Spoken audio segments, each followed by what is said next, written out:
situation where I had a woman, we were fuck buddies. And this was a chick who would, when she did come over, you know what I'm saying, for sex, she would do extra shit. You know what I'm saying? She would even bring me shit. She was the type of woman that would be willing to cook me a meal and take me out on her dime and all that other shit. You know what I'm saying? So when she hit me up and was complaining about the fact that, you know, you don't take me out, what's up with that? And I told her, point blank, that's not what we do. When I get horny, I call you up. If you're free, I step through. If you get horny, you call me up. If I'm free, I fall through. I'm like, that's it. That's what the fuck we do. Women will get with guys as placeholders. Do you know how hard it is to get rid of a woman who actually likes you, who actually respects you, who actually loves you? Do you know how hard it is to get rid of that woman? And you're not talking about some hypergamy? This is real simple. The reason why women treat you like shit, the reason why women got an attitude with you, the reason why women fucking diss you and disrespect you is because they never liked, loved, or respected you in the first place. Your whole story is cap, bro. Matter of fact, it's big cap. I'm gonna call you the Mad Hatter.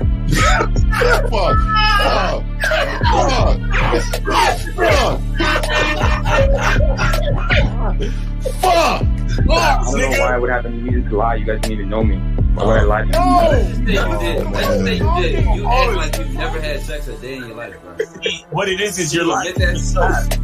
You're lying to yourself. That's why you can't make any progress, bro. All the sex that you've gotten, I'm pretty sure that handed to you. When a woman meets a man that's valuable and knows who the fuck he is, she knows that she can never overpower a nigga with game or a real dude or a man of value and not even to say a man of value, because that sounds too much like what other niggas be saying. What I really mean is a man that knows his value. When a woman is dealing with a man that knows his value, she knows that she cannot overpower him.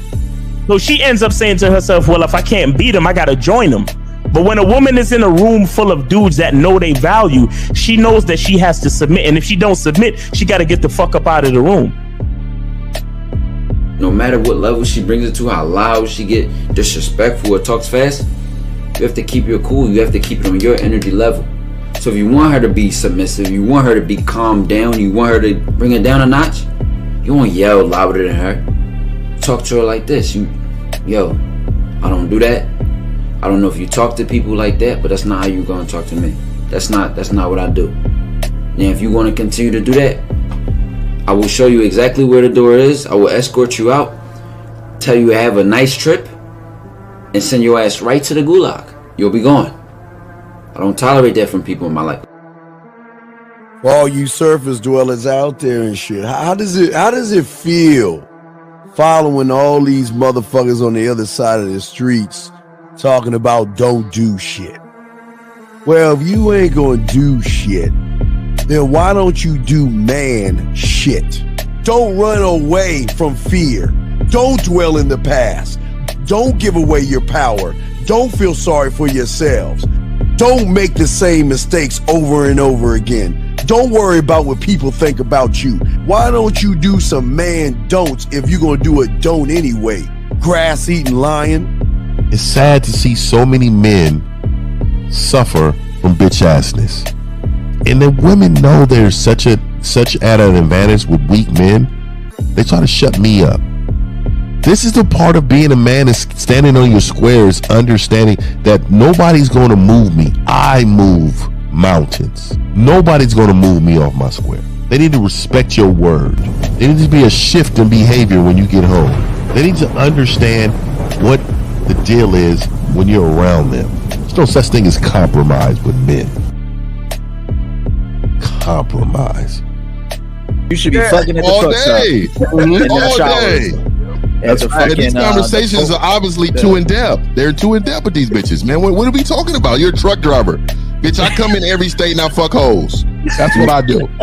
And you gonna be one of them, or I'm gonna find one that will. And the thing is, if she got an issue with you not having a place to stay, that means she ain't really feeling you. Respect to Scary Perry for the $5 super chat. He says, "Salute to the Real Game No Theory panel, best show on Sunday." I don't know what leaving pussy on the table means, because pussy's not valuable enough to be left on the table in the first place, in my opinion. I'm gonna have Christmas lights back there, and I'm fucking bitches under the light. The following program is rated MAN.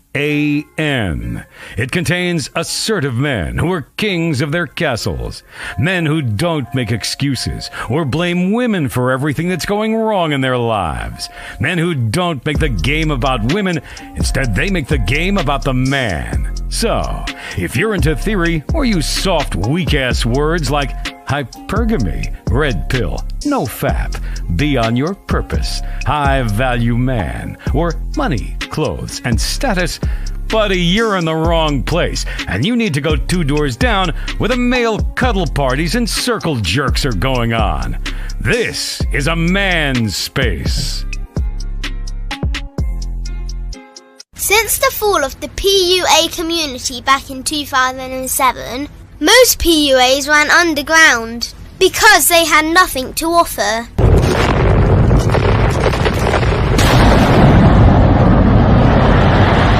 The content creator has become the hero today, dedicated to one single objective: to declaw and defang any person who listens. They decided to join forces to create a cult, and never giving those who listen a solution. It's all about clothes, cars and money, deception and manipulation, indirect game, going your own way.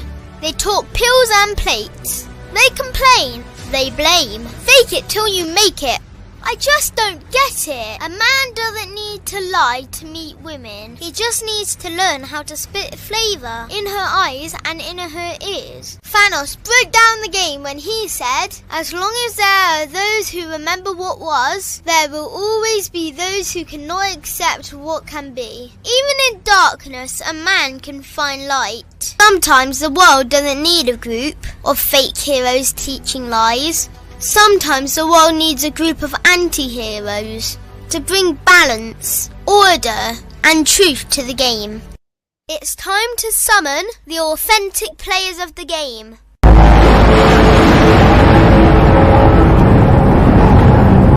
It's time to summon the authentic players of the game. The authentic players of the game. Let it be no confusion. This here is a movement, leveling up, real talk, ain't no illusion. Helping all the men see the light, that's right. Only bringing the truth, you can't deny, that's the vibe. We gon' bring you the insight, bring you the game plan. Show them we real men, we ain't never breaking. You know what I'm talking about, I know that you hear me. Yeah, this is real game, no theory. Let's go, real game, no theory.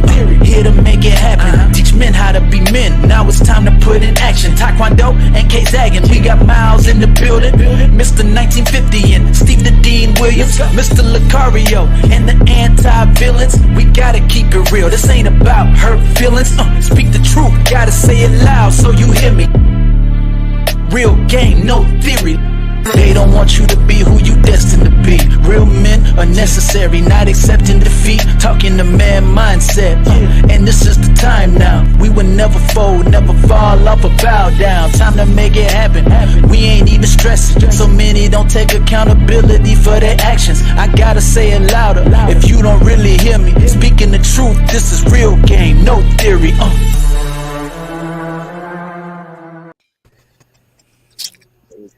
Man, what's good with everybody, man? What's going on, guys? What's good? We here, man. We here, man. Yes, we here, man. We in the nighttime edition, man. You know, we out here trying to get the night old. Good, Coach EO. I don't think we ever formally met. Hey, what's up, bro? Yeah, never met you, man. How you doing, bro? Yeah, shout out to you and your work, man. Salute, man. Same to you, man. Yeah. What's going on, EO? Hey, what's up, L? MC? We missed you this last week, man. Good to see you. Steve the Dean. What's up, Steve?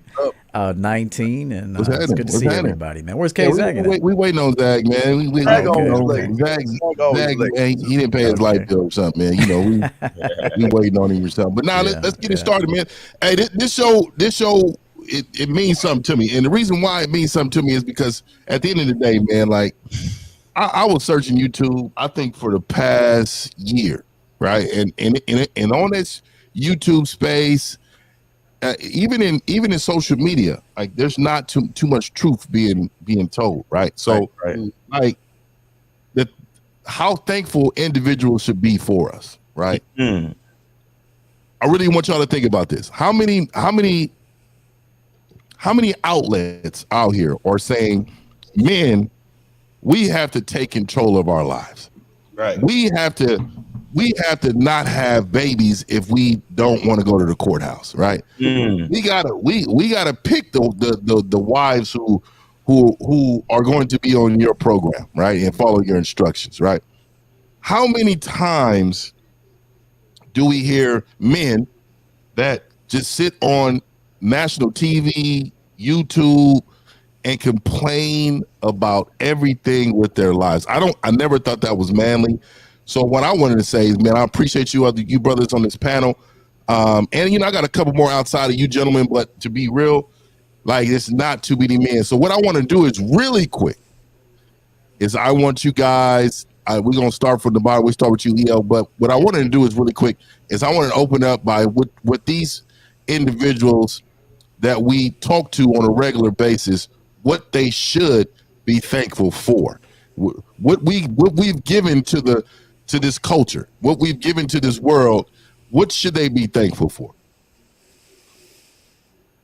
You know what, man? I can't force thankfulness on a man, man. It's a singular decision.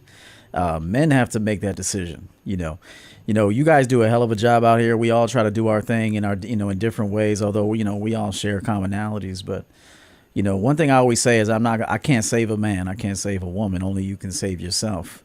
Mm-hmm. And so we've saved ourselves. We've actually went through the mud and came out dirty and came back with all the game.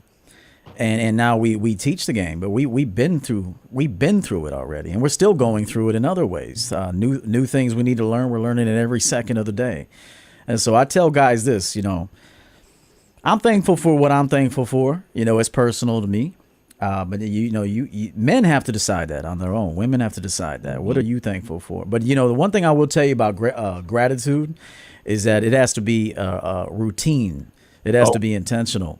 Facts. Because if you don't, we're human beings. We're kind of like geared to actually, we're kind of geared at times to be pessimistic and to kind of lean on the side of negativity. As you become a man, though, and as you begin to be successful in the game, not just with yourself first, then obviously your businesses and your money and everything else. Women, I always say, they're a part of the equation, but they're the last part of the last part.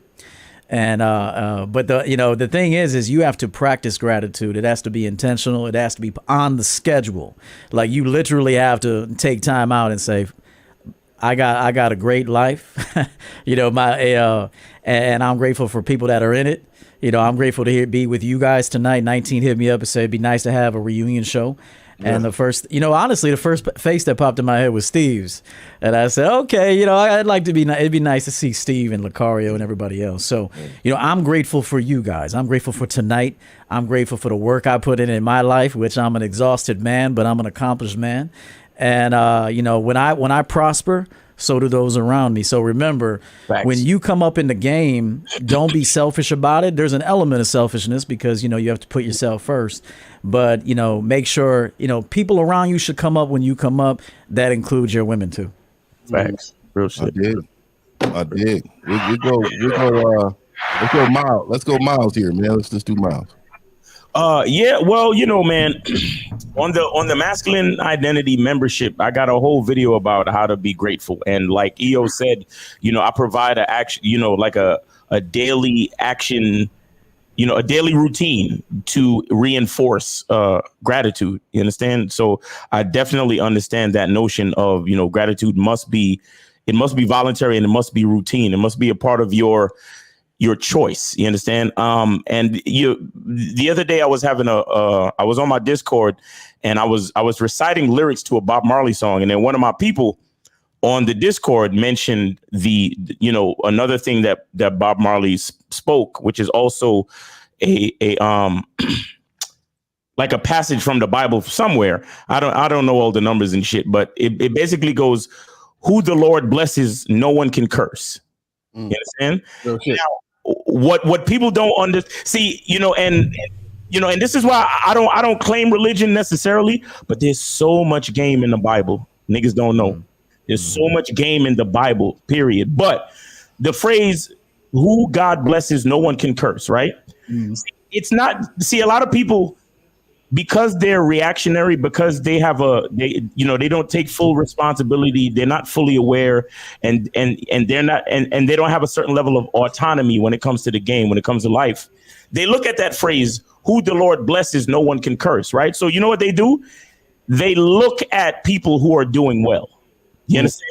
They only can see who's doing well. So if they see somebody in a nice house, they see somebody driving a nice car, they see somebody looking nice with jewelry or some shit like that, they say, oh, well, the Lord bless that person, right? Right. But here's the key to the proverb, who the Lord blesses, no one can curse. What the proverb is actually saying, if you can recognize how you are being blessed, you can never be cursed. So it's really up to you. Instead of sitting there and looking at other people's blessing, take the time to look at your own.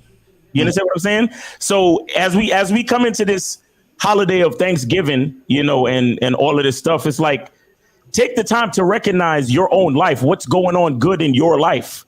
You understand? Take the time to recognize the blessings. Take the time to recognize how God is blessing you, how nature is blessing you, how your life is a blessing. Like, again, the fact that we get to do this work, the fact that we get to help these gentlemen, the fact that we get to help these young boys, the fact that we get to help these young women. You understand? These women, like, there are a good few men out there who have made the change, and there are women out there that are benefiting from it now. I know, because I I take care of some of these women. You understand what I'm saying? And I see the way they benefit, and I see the way they respond to God's blessing. You understand what I'm saying? So if you understand the phrase, who God blesses, no one can curse, you must understand that it's up to you to recognize how God is blessing you. And that is what will keep you from being cursed, meaning that is what will keep negativity from you when you can recognize your blessing. Now, and I'll close it with this. To, go back to the masculine identity membership and what the basic theme of that is. Your number one blessing is literally who you are. You understand? Every blessing is everything that makes you who you are. So ultimately, once you recognize your own identity, your specific place in this world, and the value you hold and what you're here to do, and the benefit and value that you're here to provide for others, that is what will truly keep you protected and blessed. You understand? And so you can be grateful for your life and never be cursed, never have negativity touch you, because you know exactly who you are. You understand? So I just wanted to say that part, and I appreciate the panel. I appreciate everybody. God damn, nigga, this show. You understand? I'm ready to do communion. Damn, nigga. Yes, sir. For the wine. Nigga hit us with Jesus and everything, dog. I'm ready to do communion of this bitch. You know what I'm saying? And the Lord said, amen. Facts. All right, hey man, let's get to the player, man. Let's get to the world's player right here, man. I was gonna say, man, shout out to everybody on the panel, shout out to everybody in the chat, man. Shout out to everybody. I'll say this, man, as far as being thankful, I think it's like this. I say that, look at what you could be thankful for, but don't stress about being thanked. And I think the problem is sometimes is that you don't look at your blessings, or you don't understand what you can be thankful for, because you're so worried or you're so concerned about being thanked. I remember there was this guy I knew who he had these two young sons, and he told me, he was like, man, being a dad is a thankless job, because his sons was wild. They was doing a bunch of crazy stuff, and he was always, like running after them, trying to teach them stuff, whatever it is like that. And he was like, man, I'm doing all of this, but, I never get a thank you. I never get this. And I'm like, well, bruh, you're a man, so you're going to be doing things of value, and just understand that that's what it is. So don't worry about being thanked, but just be thankful that you got the opportunity to do what you're doing right now. You see what I'm saying? So I just look at it like that. So that's my take on it. Yes. Okay, man. Hey, man, it wasn't quite Miles, but I tell you, it was right. It was right there, man. And we gonna go right here with the young star, man. The young gunner, man. Yeah, we got something special today. In the dojo, damn. Real steel. You know what I'm saying? And it gotta have it lubed up at the bottom. You know what I'm saying? It's real steel right there. Gotta be lubed. It's gotta be lubed. Nothing dry is good, man.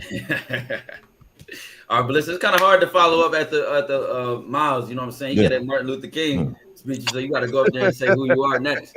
No, but I'm Taekwondo. Welcome to the dojo. Shout out to the panel, man. I just get in these scenarios. I like to soak up game. So now you telling me I got to come up and talk, man. I just would be sitting back, listening, observing, you know, and taking notes my damn self. So, Real Game No Theory panel, we about to do what we about to do, and I'm really thankful for just the opportunity to be consistent. That's how I show my gratitude. It's one thing to pray and verbally be aware of what you are grateful for, but you got to show that you're grateful for through your actions. You know what I'm saying? And that really shows that you take advantage and appreciate what is given to you. Facts, real shit. That's what it is, man. Let's go, Zag, man. Let's go. This nigga out here with this. I'm thankful for the hat. Yeah, need a feather. Nigga, you missing a feather. Oh, you're on mute. You're on mute. Okay, real quick, let me just say, you're on mute. You're on mute. I'm off mute now, nigga. But let me just say this. Let me just say this. Okay.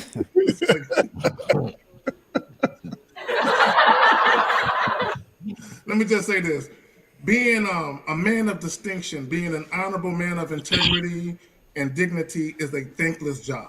I think far too many men they look for validation for them being the men that they are. They seek for someone to pat them on the back and say, "Good job, man. You're doing a good job being a man." And what guys have to understand, it is a thankless job. And the best way that people can show gratitude to what you do is and shout out to EO. He says, okay, I got kids yelling in the background and shit. Okay, it begins and ends with the man. Value for value. So that means that when you exhibit respect, you get it back. And that's the best way that as a man that you can get yours, is that you are a man of respect and the proper people respect you. Just because you are a man of respect doesn't mean that everybody is gonna respect you. That's what I want guys to understand. That don't mean that everyone is gonna treat you how you desire to be treated. You still gonna have people that come into your circumference and they just don't act right. Okay, I got kids in the background, so I gotta go, man. That thing. We'll rock. We got Steve in this thing, man. So let me hear what this guy has to say, man. Hey, man. And you remember the question, right? Bitch, nah. Hey, let me tell you. Steve is thankful for the Cowboys. I'm gonna get to that because y'all gonna be thankful after I finish, please. Them 49ers though. Fuck your 49. Anyway, the Eagles. Shot and fuck your Eagles. Y'all better go. Hold on. We'll get to that in 1 second. First off, I always tell everybody out there, always remember the graveyard. Always remember everybody in there had one thing in common, and that is they thought they had tomorrow coming to them. And that's why I always tell all you guys to live every day like it is your last.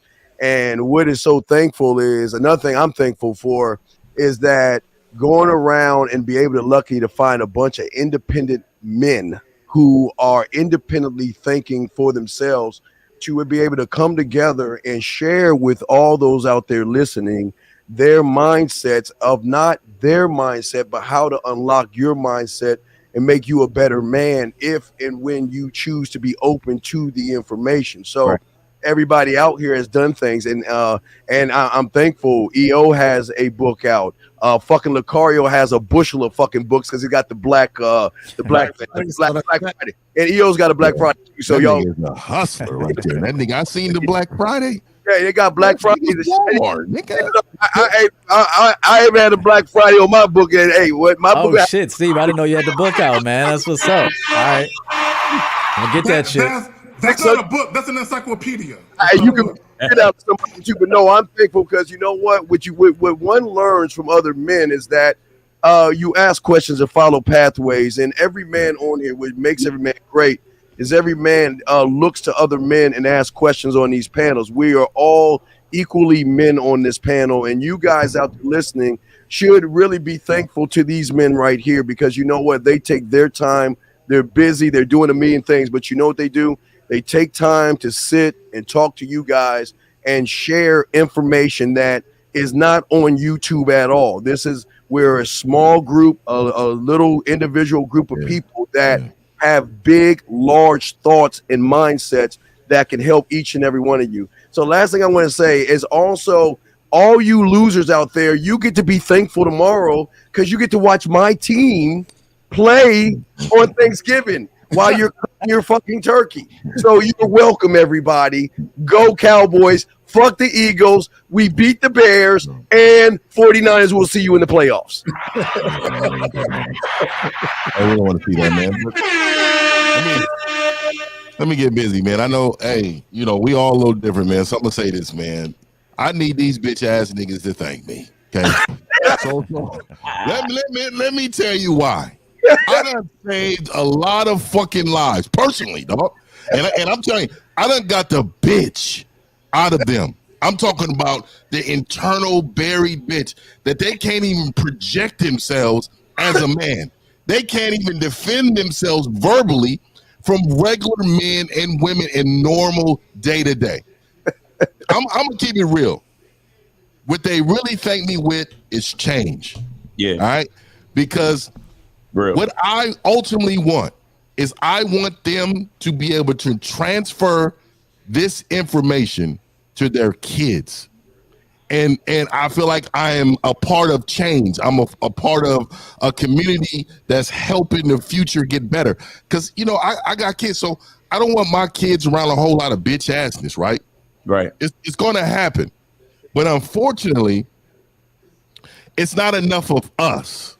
But I think we have so much influence that we're going to take over the masses eventually. You know, it's only a matter of time when whining and complaining becomes normal for males, right? Men don't get down like that. So for us to be around other individuals, like I don't even be around individuals that can't be solution oriented, that can't understand their faults in life, that can't even, you know, look at things outside of their own community. Because I you know, as a man, I think real men are just naturally selfish, right? We have to be in a way to protect our families, protect our brand. You know, a lot of things that go on in our household, we have to be selfish and make sure that, you know, we're taken care of. But I encourage men out here to get involved with the community and a lot of this politics that's happening. Like I'm really big in this stuff, and the reason why is because it's affecting our growth and it's affecting our kids on a regular day-to-day basis. So what I'm going to say to you guys is that we have a responsibility to be the best, strongest men on the planet. Right. But I think we also have a responsibility to protect our future and other people's kids. All right. Yep. So in order to strengthen our community, you have to strengthen the men first, right? Right. Strengthen it. By strong men move mountains. By moving mountains, you pave a way, right, for everybody else. So again, I just want to thank you guys on the panel. Like I said, man, I've been a Lone Ranger for a long time, man. I would be in the back alley. I don't give a damn, dog. I would be on a audio only, talking, no face. I wanted my voice to be out. It didn't matter to me, right? Right. And you two just brought me to another stage where it became something different for me, meaning it started being more of I started seeing more of a change in individuals. Like I talked to men that was on the scale of bitch asses, and now these men are moving like strong men, and I'm so proud of that, and I'm thankful. And I want to tell everybody that when you guys call in, you guys been watching these men on this panel, you've been watching this show. If we have affected your life in any way, go ahead and give us a call. Let us know. Say, hey, this is what we've done. You know, this is what you guys have done for us. Or if you have any questions, of course, you know, we're here for that too. But at the end of the day, go ahead and give us a call. I don't know, Miles, we got calls. The phone line should be open. If they are, let's rock and roll. The phone lines are open, guys. Call in 516-387-1224. Call in 516-387-1224. Y'all go ahead and call in, and you know, tell us what you're thankful for, or ask a question, whatever y'all got, man. And also put a question in the chat. All right, we got 919. 919-945.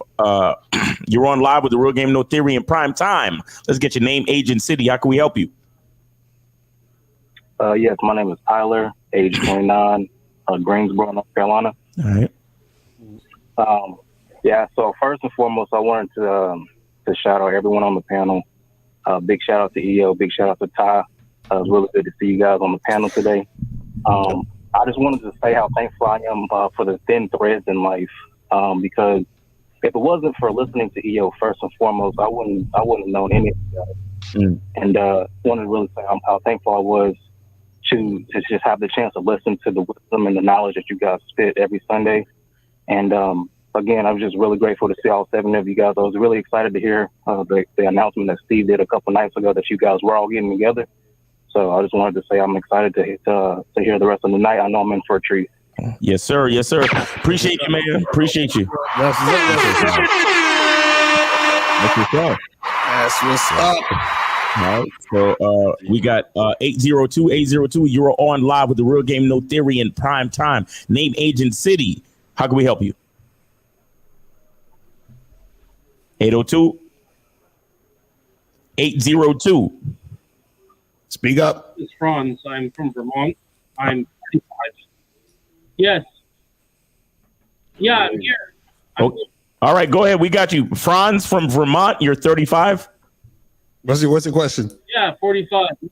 Or 45. Your name is Franz? Yeah, it sounds like the connection from Vermont kind of delayed, man. Everything okay? Your name is Franz? Franz. Everything don't make sense. Nothing makes sense. Everything's okay. All right, what's your question? What's your question? So, Yo, his phone is ridiculous. Yeah, we gotta get rid of it. way to show your appreciation to your coach. Say it again. Steve face bought up like shit. Yeah, his phone is a beast. Show my appreciation to my coach. Okay. Oh, what can you do to show your appreciation to your coach? I think he says I want to show my appreciation to my coach. I think he said. Okay, well, we appreciate it. Whoever your coach is. Okay, all right. Yeah. I guess your coach knows who he is. All right. So that's you right there, Zach. So thank you. Oh yeah. All right. All right, Zach. Well, PayPal, bro. Hit the PayPal. Communication. Yeah. This is a thankful show. You know, we should be doing a lot of donations today. A lot of cash jobs. Hey, you can be thankful in a lot of ways, but one of them is chipping off. Facts. All right, we appreciate you, Franz from Vermont. Take it easy, man. Happy Thanksgiving. 111. You were live with the Real Game No Theory in prime time. Name, age, and city. How can we help you? I'm Prime Time Son of the D. Hey, I'm thankful for you guys' concrete backbones. I don't give a fuck about the pilgrims and thawing out 39-pound turkey fucking balls. I don't give a fuck about that. I love you guys, and I'm grateful to soak up this shit. The dean was spitting out knowledge yesterday saying dinosaurs were not in the Bible, and that made me think I'm going to start using that on these motherfuckers that. All right, thankful for you, man. Thankful for you. All right, we got 470. 470. You're on live with the Real Game No Theory in prime time.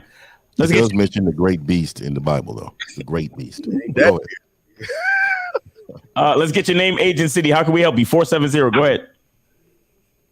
What's up, man? My name is Darius. I'm 27 from Atlanta. All right. What up? So, I just want to give a shout out to you guys, man. I appreciate you guys spitting game every Sunday. Special shout out to my coach, Steve the Dean. All right. He really teach me some, put me up on game. I appreciate that. And just keep doing what y'all doing. I appreciate it. Darius, remember, I'm not trying to teach you anything, but you finding you, brother. That's all. All right. And we got a bunch of super chats. We got a $10 super chat. Darius Gary, $10 super chat says, shout out to the panel and all the men here today in the stream who want to be better for real men. Also, my team out the playoffs, but we beat the Cowboys, so it's all good. What the fuck? Shout out to 707 Clear and Concise Impactful for the $4.99 super chat, and we got Danny with the $9.99 super chat. Appreciate you. All right, we also have 210. You're on live with the Real Game No Theory in prime time. Name, age, and city. How can we help you? 210. Oh, the 210s is always a scam. It's the San Antonio. That 210 shit where it don't come through. Okay. Why San Antonio front like that? Let's come on, man. Don't do me like that. All right. I got all the 210s locked in. Is anyone there? 210. Okay. All right. Shout out to Fearless Orozco with the. That's my guy right there. Baller super chat. Baller alert. Shout out to Satan Center. Yeah, shout out to this guy, man. This is an annual client of mine. Just talked to him today, actually. Really good conversation. It says, I'm thankful for more clarity that I have obtained along the way. I can sit with that. No more losing. That's right. Champion game. Coach EO, salute to you, man. Thank you so much, bro. Thank you for everything you do, man. I like the firearm, homie. That's how you show your that's how you show that's how you show your thanks. Value for value right there. Hey, so guys, call in 516-387-1224. 516-387-1224. Right. And if you have a question, put a Q in the chat and so we can get it cracking. All right. Man, I'll tell you one thing I thought about too, man, is like just looking around, like there are so many people with voices right now that are just tearing up. I think we got a whole stream full of bitch assness, but it's so many people that are just ruining so many young people's mind, man. Like if you really look at it and what these little 30-second clips, these people are taking this as fact. Facts, yeah. And it's destroying. Like this right here, man, we got a lot of work to do. And exactly. We got that job security, yes. But so shout out to Rob Marine. That's my guy. Yeah, that's my guy. Robbie, what's up, bro? Thanks for that, man. It's been a minute. Finally able to catch a live Real Game No Theory show. That's good. Salute to all the gentlemen on the panel. We need a reunion of the Champion Man Mindset show. Oh, yeah, he liked that Monday show. Okay. Salute to Coach EO and Steve from the Grill, Jamaica. Okay, that dude's always traveling, man. Nice. Enjoy it, man. Thanks for showing up. Good to see you. All right, we got 857. You're on live with the Real Game No Theory panel in prime time. Name, age, and city. How can we help you? 857. Yes, sir. Respect to the panel. It's Shaughnessy, 24 from Boston. Happy Thanksgiving, everybody on the panel. Just a quick question. What up?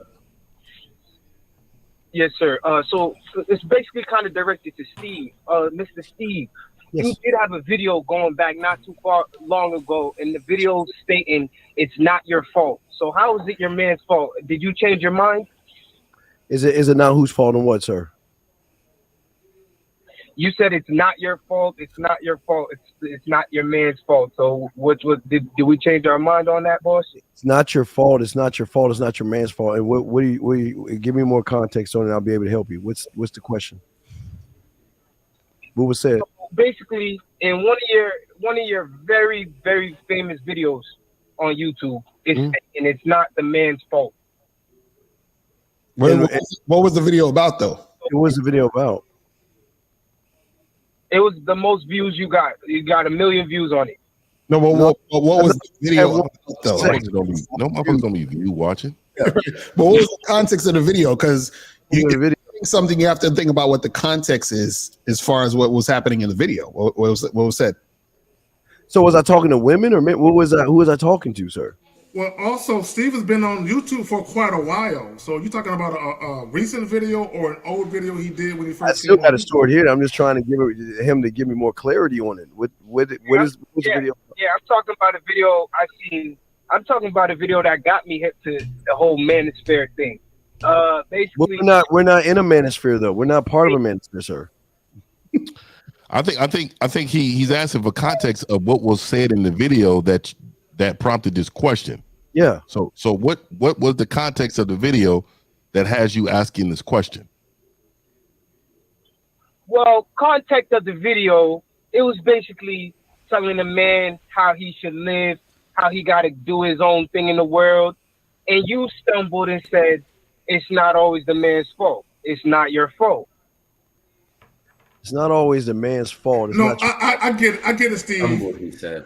He's trying to discredit you. That's what he's trying to do. Oh, No, that's literally what he's trying to do right now.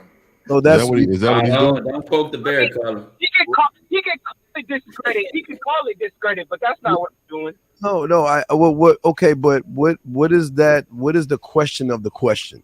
Because I still don't understand what you're saying. I said that it's not your fault. Am I saying that to the guys? It's not your fault, or the women? It's not your fault. That's what I'm asking you, sir. No, but caller, you have to caller. Let me explain something to you. When you're describing something, right? I'm gonna say it slow so you understand.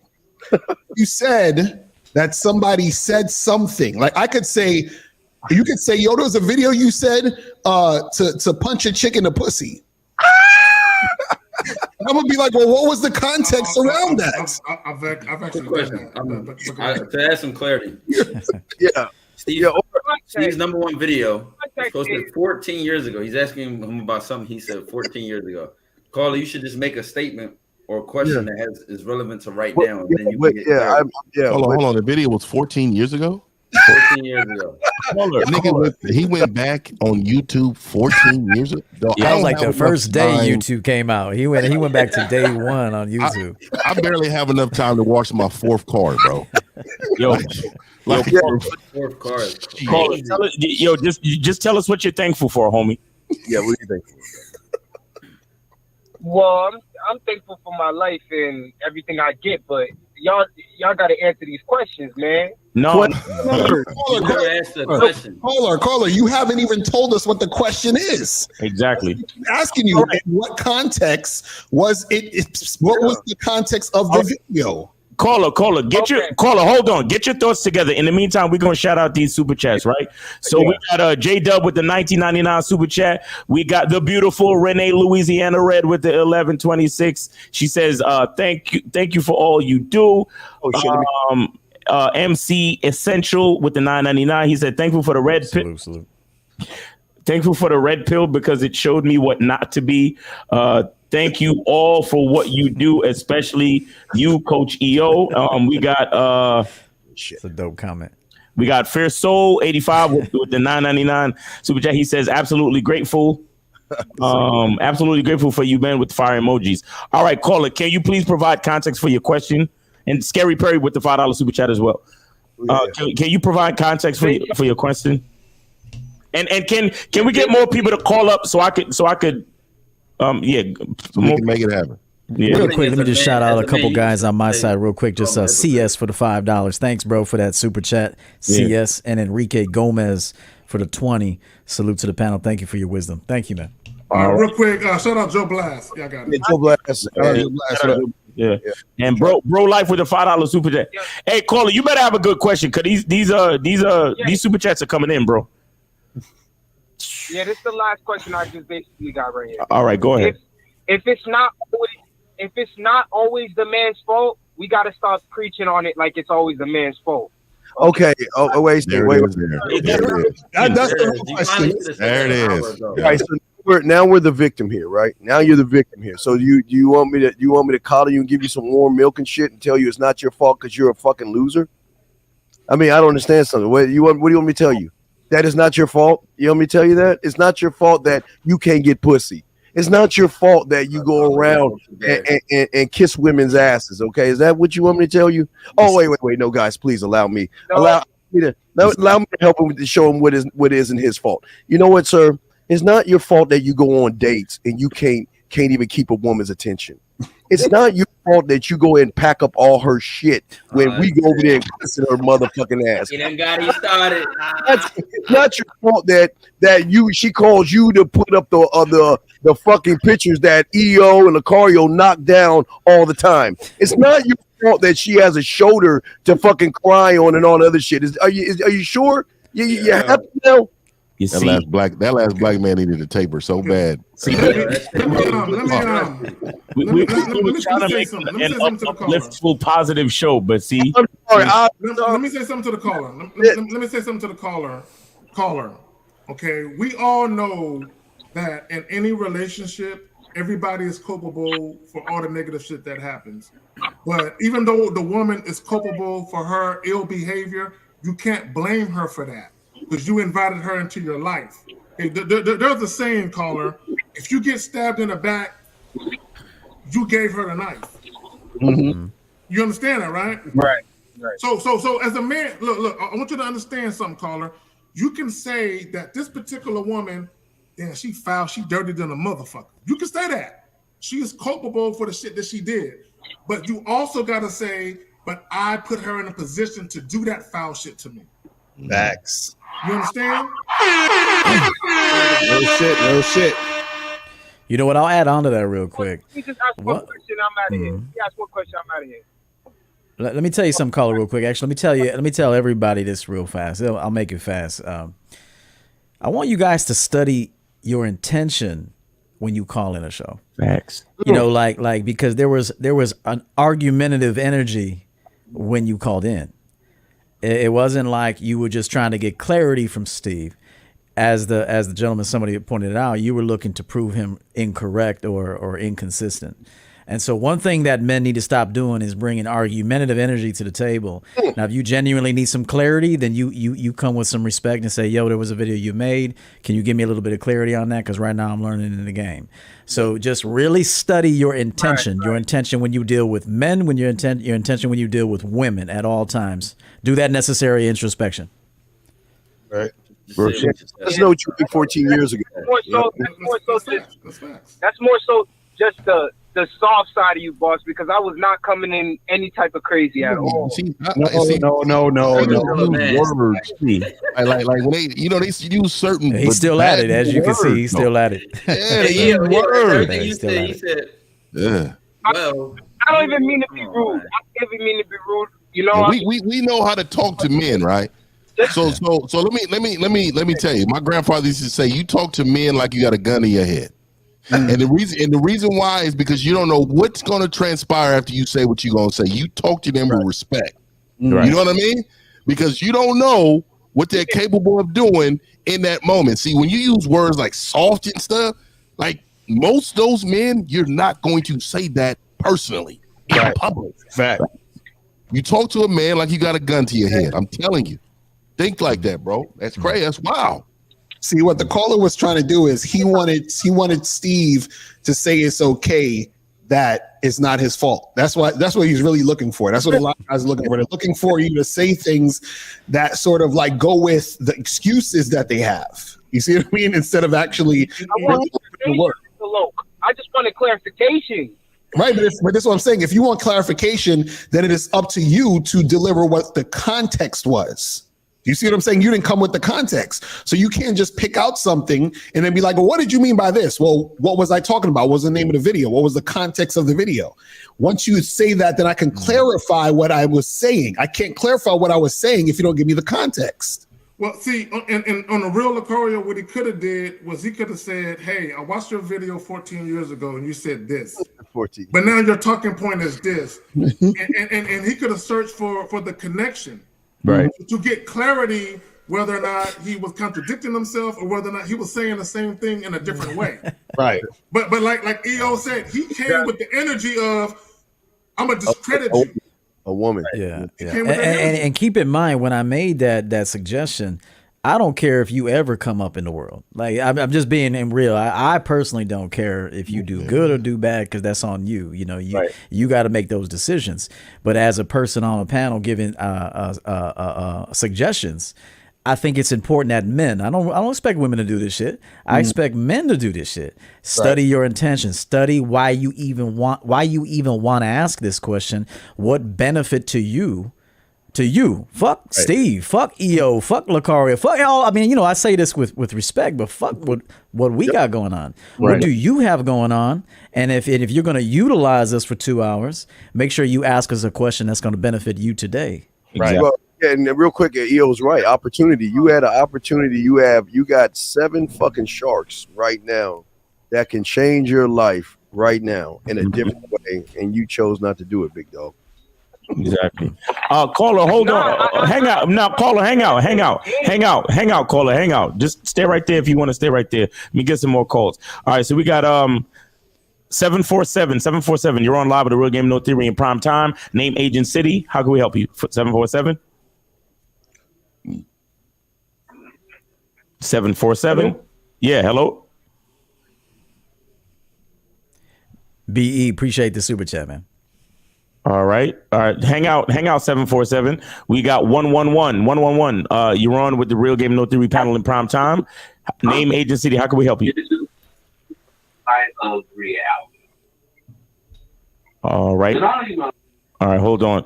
All right, we got 336. You're on live with the Real Game No Theory in prime time. Hello. Name, age, and city. How can we help you? Hey, my name is Daryl. My age is 18 years old, and my city is Greensboro, North Carolina. All right. I just wanted to show appreciation to the panel. All right. And I just want to say that Taekwondo and Steve changed my point of view on the world, my life in general. I'm just here representing the dojo.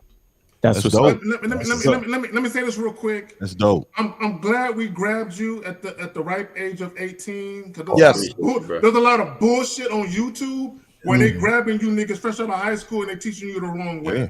So shout out to Taekwondo and Steve that they grabbed you before all the other bitch ass niggas grabbed you. You know what I'll say. You know what I'll say to this caller too for being so young.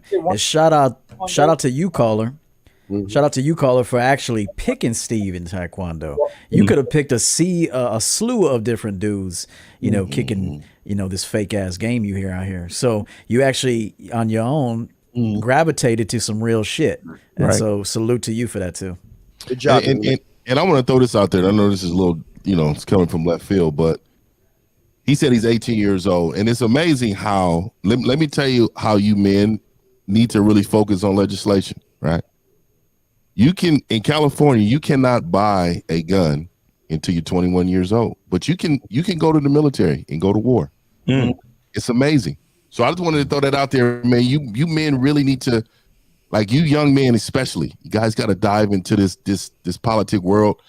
We need you to change some things, man, and get some order back, man. Facts. All right, caller, man. We appreciate you. Do you have any questions before I let you go? No, I just want to say one thing in Taekwondo. All right. Yo, Ty, I sent you a DM on Instagram about bro. Dia for bro. This better be right. This better be fucking right. Yes. Hold on, you sent Ty a DM and you had to remind him of that. What was the DM and what did it say?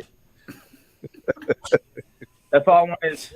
All right, you guys have a good night. All right, man. Appreciate you. All right, man. All right, take it easy. All right, so we got another 336. 336. You're on live with the Real Game No Theory in prime time. Name, age, and city. How can we help you? 336. 336 350. Hello. Once. Yeah. All right, go ahead. Just want to say dojo to the moon. My name's Jordan. I'm from North Carolina.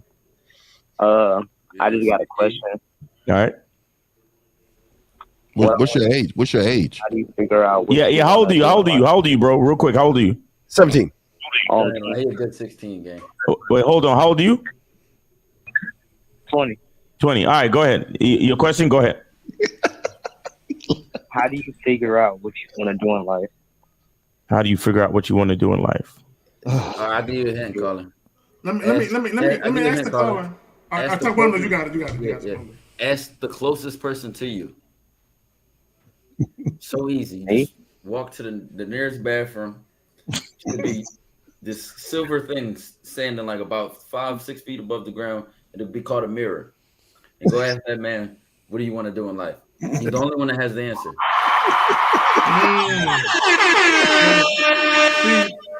Let me add this, caller. The reason why a lot of you guys struggle with what you want to do in life because you're always looking for acceptance and validation from other people.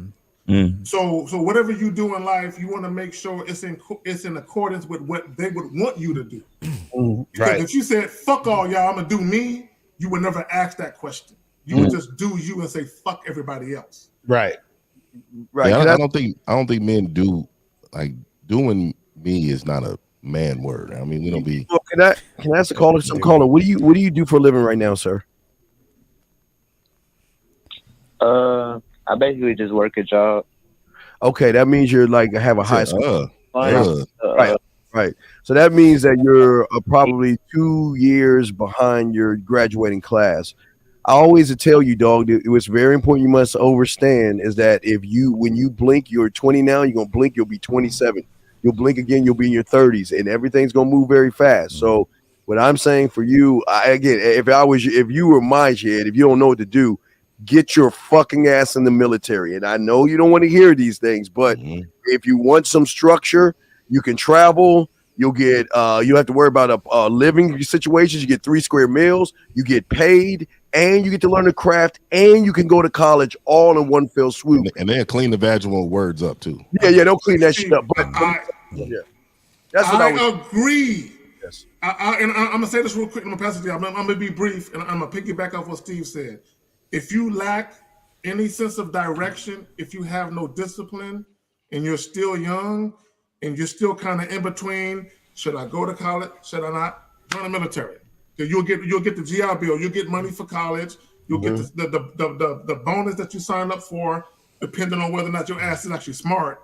You know what I'm saying? Because if you take the ASVAB test and you sweeping for landmines and you just a dumb nigga, you know what I'm saying? You peeling potatoes. You know what I'm saying? But what I'm saying is if you lack discipline or a sense of direction and you're young and you have no mentors in your life, join the military so you can get your shit straight. All right. Yeah, and you, okay, you got it. Now, I just wanted to say this too. I want young men to look at what success looks like for them, right? Not what it looks like for everybody else. I always try to say, people always try to look at certain individuals and say that's success. The money, the clothes, the cars, whatever that looks like for them, that's success. So for me, success at a very young age was to be like my grandfather, right? So for me, it was more of being a strong, hardworking man that delivered the truth to individuals to help them in life, right? So I'm doing that. So I've super exceeded that. So now it's on to something else. What does success look like for me at this age? What is that? What is this looking like? A lot of times you guys try to live through somebody else because you're young and you don't know what to follow. Like you just said, what should I do? Right? Like it's really what you want to become. Right. Like that is something that's totally different. What you want to become. How is it that I can get there? What steps do I need to take in order to be at that level of what I want to be? And I always try to say this. Money helps, but education will last longer. You can lose money, but if you're smart enough to get it back, you'll never be broke. So just understand what it takes in order to get where you want to become. You know what? I'll throw some in real quick. Men do what they have to do, not what they want to do, especially young. You got to do what you have to do. Okay. I didn't even have a tie at 22, man. When I got my first job, I had one suit. I bought it with some money I made from another job. I bought it. It was my first suit. I got a sales job when I first got in the game with some sharks. I didn't even have a tie. I had to borrow a tie from a neighbor, and I didn't even know how to tie a tie because I just no father, no mentors. And so I had to humble myself, and I said, yo, man, first, can I borrow a tie? Second, can you show me how to tie it? He was a black dude next door. He was like, you don't know how to tie a tie? I said, bro, I don't know. And I said, he showed me. And so I went to work with the same suit and 2 ties that I had to borrow with no cash, no gas money, no nothing. And me and a little Latin girl I was saying, we just broke up. So, I had to just kind of overcome all of that. So just remember this, life is adversity, but the champions will prevail. And just also remember this, women talk about, what should I do in life? Men do what they have to do until they build up enough to eventually do what they want to do. Just remember that. Right. Let me ask EO this. So you saying you self-built, EO? Shit, from the ground up. No, I love it. I love it. Yes, sir. Yes, sir. I love it. And what I want a lot of guys to take from what you just said is you don't have to have the love of family to do what you did. Facts. You don't have to have in-house pussy It could be a detriment to have the love of family too. It can even be a detriment. It can make you lazy. It can make you entitled. It could make you not move. Right. And so, nothing against family. You gotta, if your family's good to you, that's what's up. But if you don't got it, your life isn't over. But I love what you said. Yes. Because you said at the end of that, you said I was going through some things with a woman. You didn't say I had a woman right there by my side to help me. You said I was going through some shit. Yeah, and I want guys to understand there is no safety net in life. Right. Okay, and at some point you're gonna fail. But at some point when you do fail, it's not necessarily a failure. Somebody said failure is a learning lesson. You learn from your failures and then you learn from it and then you do things differently later. Okay, and I think that's where game comes in at, because you talk about experience, knowledge, and wisdom. Wisdom is learning from your failures.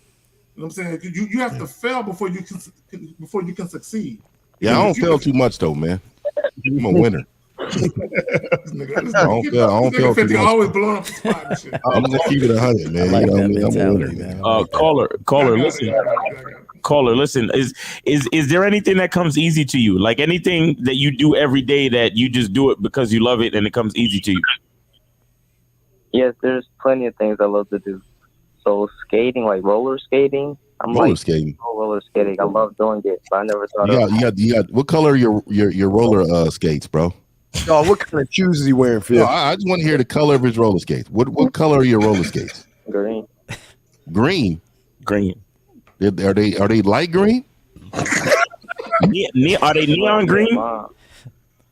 I mean, I'm not gonna get on him, man. I can see he's I want to kick a man when there's a lot of naivety in this young man. There's a lot. I'm not gonna get on him. Yeah, I'm gonna leave. All right, we'll move on because we do have a lot of calls. So caller, listen to what these guys are saying, and and like I said, try to find something that you love to do that comes easy to you, and figure out a way to monetize it. Figure out the best way that you can provide value to people in the world that comes easy to you, and hopefully that'll help you out. And be thankful. Number one, be thankful. You understand? Being thankful will help you because being thankful will put you in the frame of mind to understand where your value lies the most. You understand? So we appreciate you and thanks for calling in. We're gonna move on to 732. You are live with the Real Game No Theory show in prime time. Name, age, and city. How can we help you? 732. We're showing 26 Jersey. Jersey, what up? Jersey. Yeah, man. Shout out to the panel. I'm thankful for all you guys. I'm feeling with 1950 and EO just said. In 1950 said you got to talk to a man or anybody like you got a gun to your head because you don't know what transpires. Right. And the thing about that is you have to be responsible in your actions and what you say. You understand what I'm saying? Right. So, to the previous caller, I'm guessing he's still on the line. It's not that you offended anybody, because I know he tried to slickly say that y'all soft. It's that the conversation sounded competitive and antagonistic rather than a regular conversation to figure out what you need clarity for. Right. Yes, sir. That's what women tend to do. They just be starting shit out of nowhere when they don't have any guidance in life. Right. Exactly. So, And you know what that usually stems from too is just boredom. Women get bored and they start fights for drama because that gives them excitement. And dudes out here aren't doing enough to become that dude that we're trying to get them to become in their own way. And then so what they do, they mimic women and start fights, start drama, come over here with that shit. So that's a good observation, caller. And the Bible says women need to be covered anyway. Covered is tamed. We need to tame some of these women. They out here wild. You know what I mean? They wild. Well, that goes with the okay, wait. No, I was gonna ask 1950 when he coming out with the. I'm gonna keep bugging you for this. You said you coming out with another mannerisms video or program. I just want to know. Man, I got 2 parts of it made. Now I wanted the third part to be made before I put it out. I want to put it out in sequence. So the third one, man, I'm working on it now, man. It's definitely going into the household and how men run households and how vaginal they look, especially around the holidays. I'm gonna go ahead and give you a spoiler. All you men out here that's matching pajamas, we know that's not your fucking choice. Okay, we know that's not your idea. And if this is your brand, why are you representing your brand this way? Again, it looks woman-led. So I continue to tell you, men, run your household the way you want to run your household. Stop being a part of the social media phenomenon and run your household the way you run your household. Hey, so that's what it is. 19. You know what it is though. He does want to run his household like that. If you real talk, they want to do that shit. They get real comfortable. You know, they get real comfortable with these women once they start shacking up and shit. And that's when the woman turns on him too, because he just got too comfortable. You know, and wearing pajamas with the footies and shit and matching and shit, going out in public matching and all that shit. I mean, I actually don't think it's the woman's idea. I think she's the one who's really low key embarrassed, and it's the simp in him that wants to make that connection. So he feels like if we match, we're connected.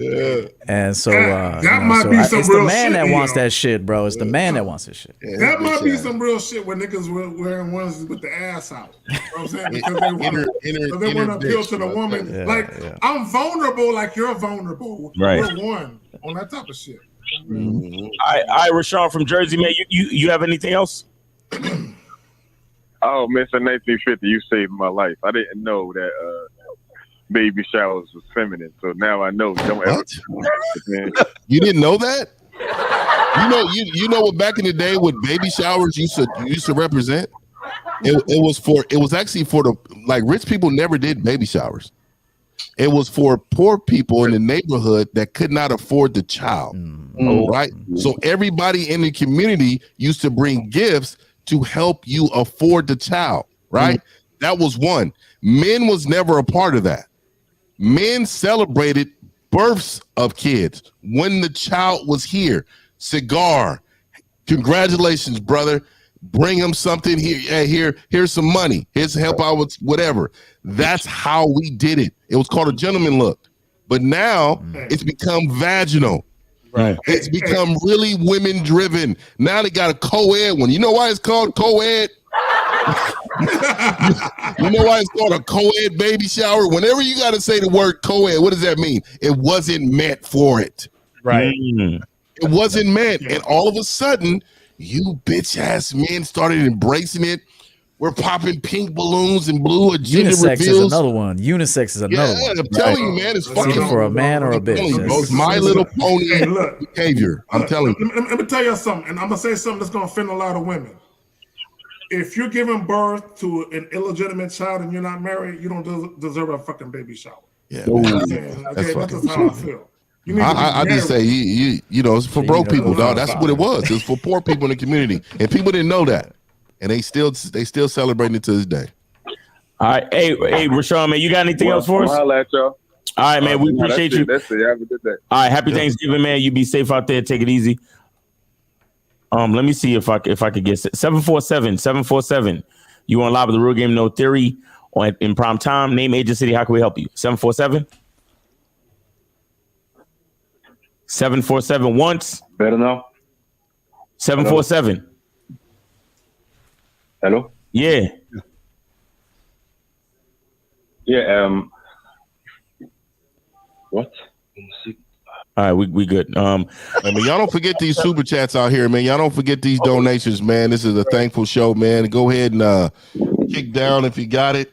You know what I mean? Don't be broke. Reach. You know what I mean? Yeah, shout out to Flash with 99.99 super chat. He says, I'm so grateful for this panel, men sharing their wisdom. The information has really helped me change my life for the better. The difference is infinite. Shout out to my mentor, Mr. 1950. Appreciate you.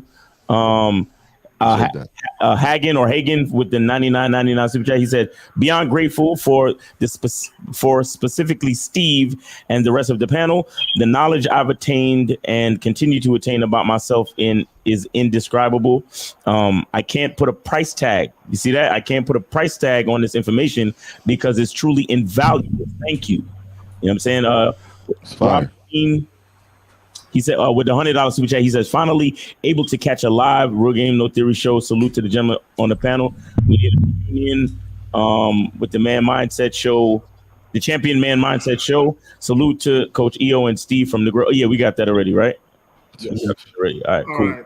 All right. Let me say something real quick, because when I started the show, I said some shit, but I didn't really give thanks for what I'm grateful for, and I want everyone to know my journey with this whole YouTube shit. when I very first started doing YouTube videos, I really didn't want to do this shit. Was this after you were peeping through doors? No, I got kids. Hey, little motherfucker, stop yelling. Okay, hold on. I'm gonna talk to y'all in a minute and tell you what I'm thankful for. But I gotta go beat some kids real quick. All right. 857. You're live with the Real Game No Theory panel in prime time. Name, age, and city. How can we help you? Yes. 857. Yes, sir. This is Shaughnessy. I just called in. I asked the question to Steve. Basically, I never called to debunk nothing y'all. All right, hold on. This dude is real emotional, bro. He's still on it. You hold on. Hang out. I'll get back to you, man. 240. You're on live with the Real Game No Theory panel in prime time. Name, age, and city. How can we help you? 240. What's up, nephews? What's up? Hey, 50 Fitzwell, man. What's going on with you? Bro? What's good? Everything good. I'm thankful for all of y'all, all of my nephews up there. Thank you for all y'all. And thank you for EO. EO, thank you for how you doing? Thank you. It's good to see you up there.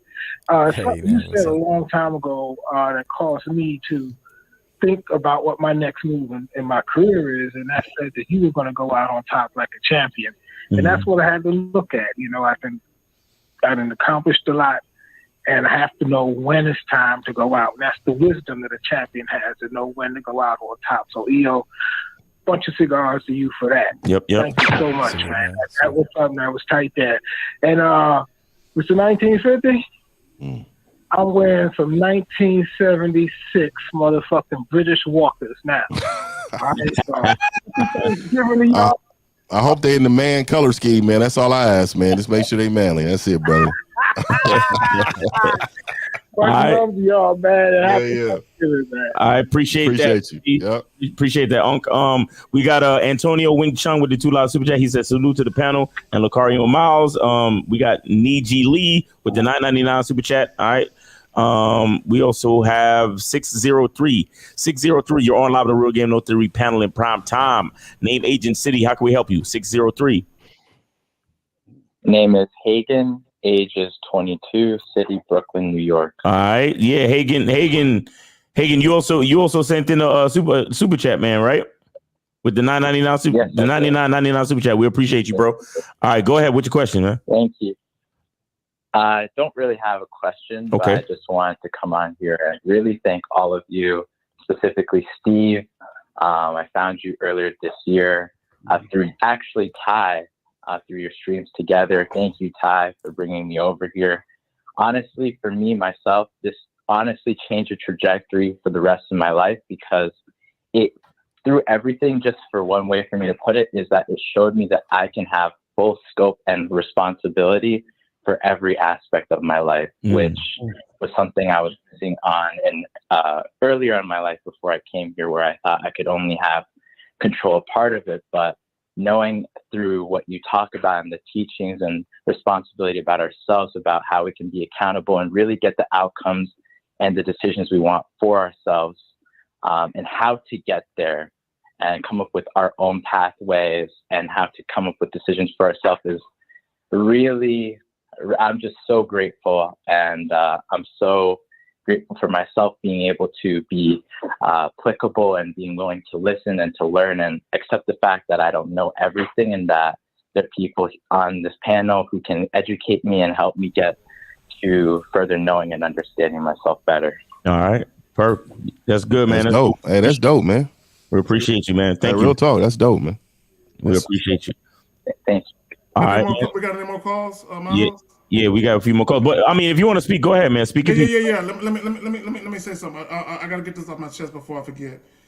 I would not have a YouTube channel if it wasn't for three people: Lucario, EO, and O'Shea Do Jackson. Period.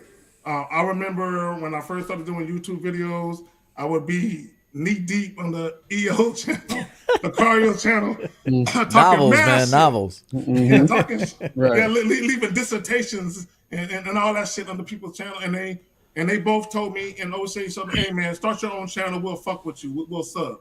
Right. And I did that, but I remember EO when I was like, "Nah, man, I don't really want to do this shit." And I remember I would go to EO's lives, and he would say, "If you don't do this shit, I'm gonna call you out every time you come to my lives about starting your shit."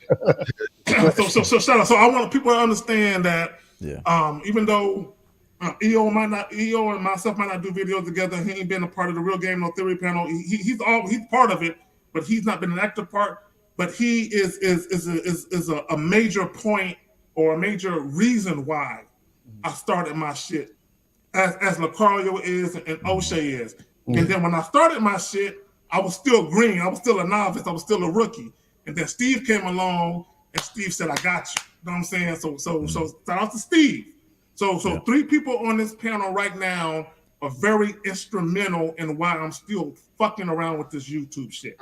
And I just want to point that shit out. Go for that. That's what's up. Hey, Finn, what kind of shoes is Zach wearing with that fucking speech? Hey man, I ain't gonna lie, man. He got some light color, lime color. You know, shout out to the last caller, lime color Chucks. No socks, ashy ankles. Well, now you're probably right. I do got ashy ankles. I do got, but I got on socks with no shoes. But go ahead. Hey, real quick, I want to say shout out to Unique 79. You know, for the Now I always forget, is this euros or pounds? What is it? 20 pounds? I think it's pounds. Yeah, pounds. Yeah. Pounds are heavy. And he said, pounds is heavy, man. So he says, salute to the Magnificent Seven on the panel. The firepower from each and every one of you is unstoppable. God bless, and get the likes up, everyone, and subscribe to everyone on the panel. Another thing I'd like to say, and shout out to Joe Blast too, but shout out to all of the the consistent folks, because we know consistency is a huge part of manhood, right? But shout out to the consistent people in the chat, and shout out to the moderators, guys. Real shit. Joe Blast, the guys that put up the links for us all the time, all day long, quick too. Exactly.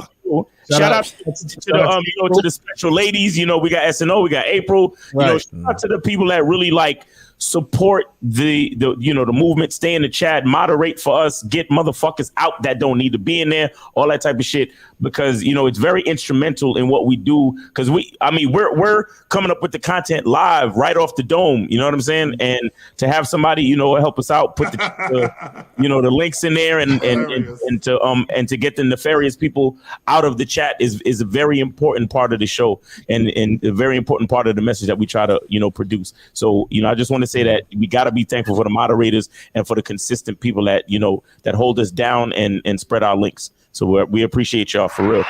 Yes. All right, we got 203. You're on live with the Real Game No Theory panel. Let's get your name, age, and city. How can we help you? 203. What up? Yeah. Joe Blast, 48, Connecticut. Yeah. Joe Blast in the building. What's popping, bro? What up? Exactly. Another moderator that makes it all possible, man. What's going on with you, bro? And nothing much. I just wanted to give you guys, every last one of you up there, honor and respect. I'm thankful to all of you, because every last one of you, one way or another, has caused my thought process to change for the better.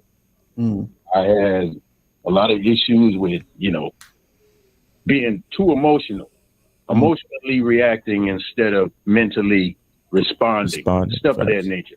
Yep. Being scatterbrained, things like that. But you guys turned me on to what manhood. Well, I'm still on that journey, and learning what manhood actually is definitely difficult compared to what I've come from. But that ain't no excuse. And I just want to say once again, I appreciate you guys. I'm more than happy and grateful to be able to be in the chat with you guys and to snipe those idiots that be trying to call in to troll on y'all. Yeah, they just some bitch ass niggas out there. They've been better off just being. A lot of those guys would have been better off just being shot off on their mother's face. But,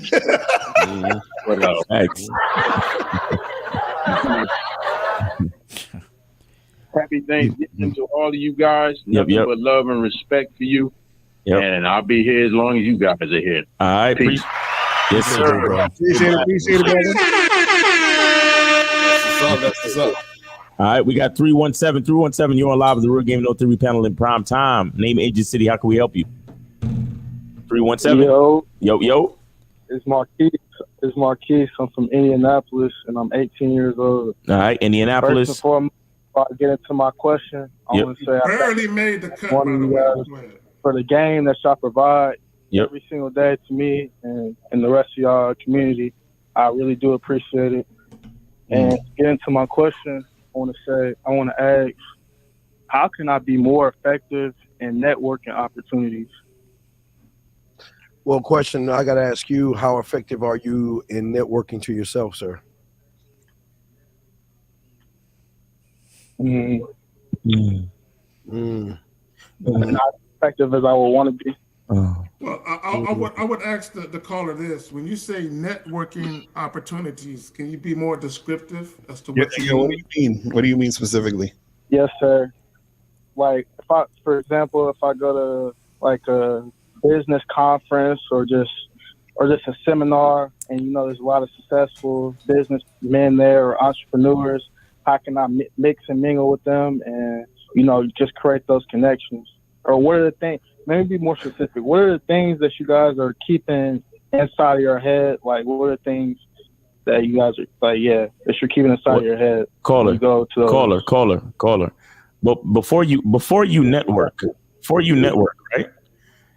There's something very important that you got to do, and Steve was trying to allude to this.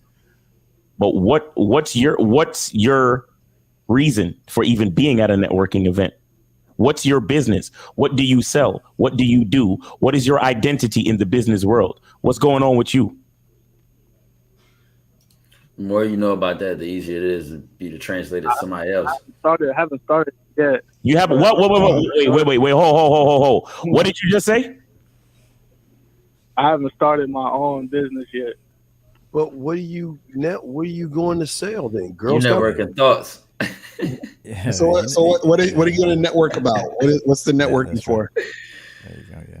Yo. Well, if I would go to real estate, I'm going to just soak up game. No. You said if I was to go to real estate. You see, like a real estate. No. Stop, bro. Stop. And see, this is why Steve is a fucking psychic, and y'all all hate him because he knows the fucking future. This is why you all hate Steve.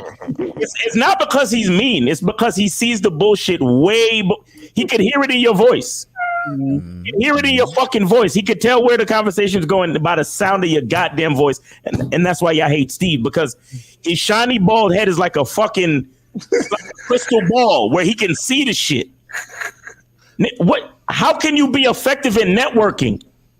Listen, please understand. See, and this is why I love language, because if we just take the time to define the fucking words that we're using, it makes it so much easier. Caller, do you know what networking means?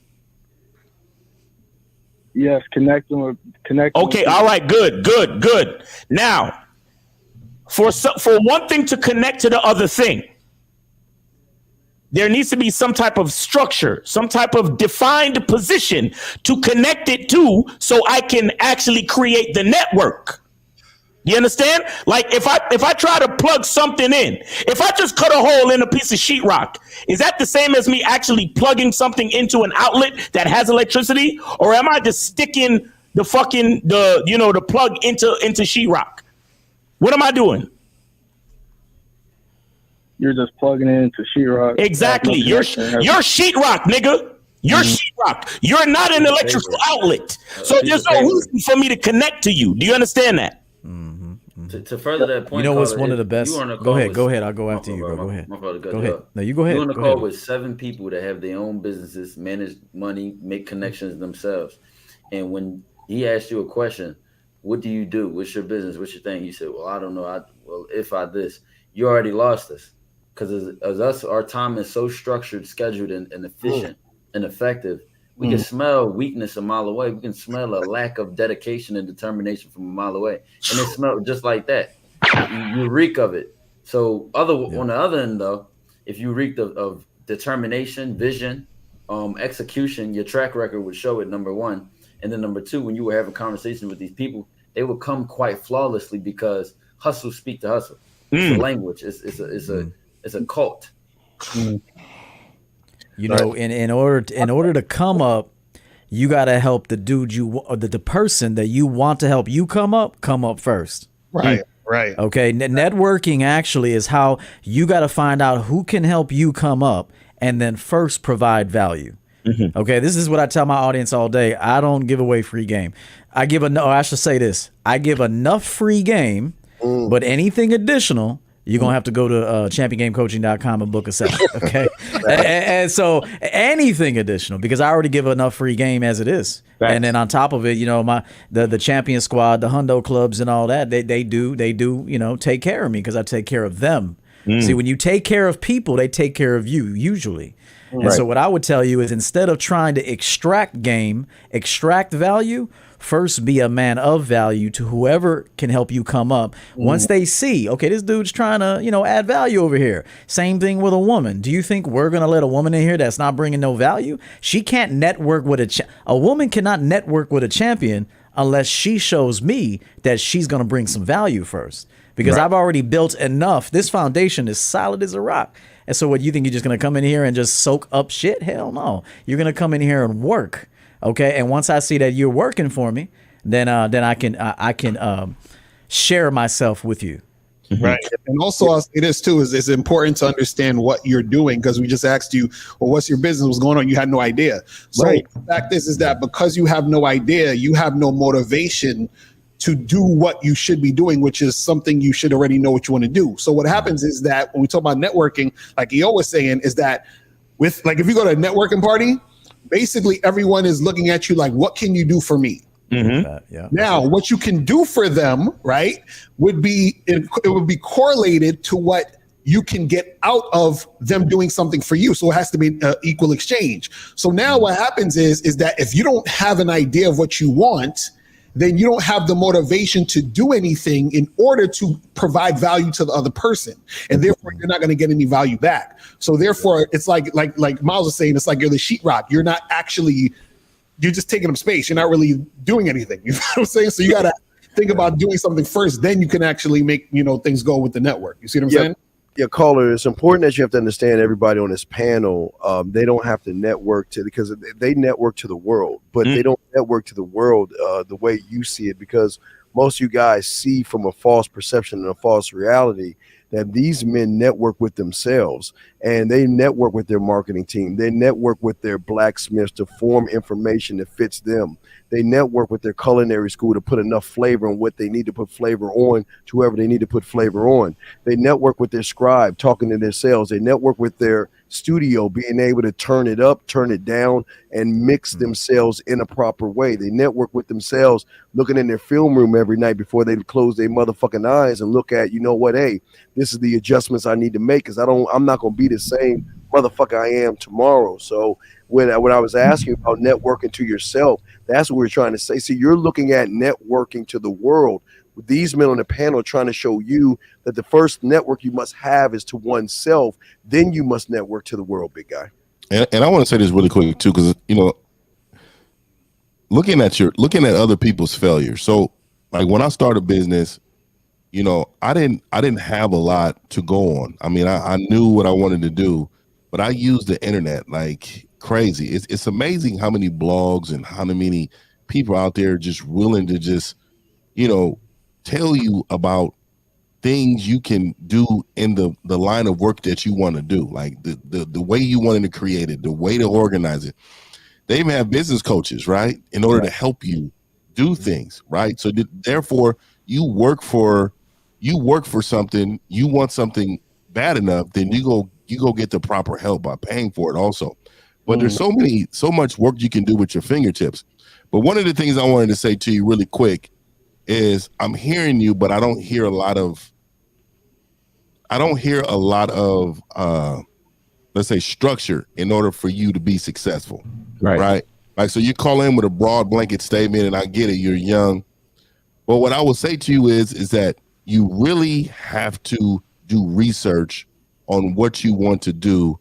Otherwise, you'll become a statistic. When they say 87% of businesses fail in the first 2 years, right?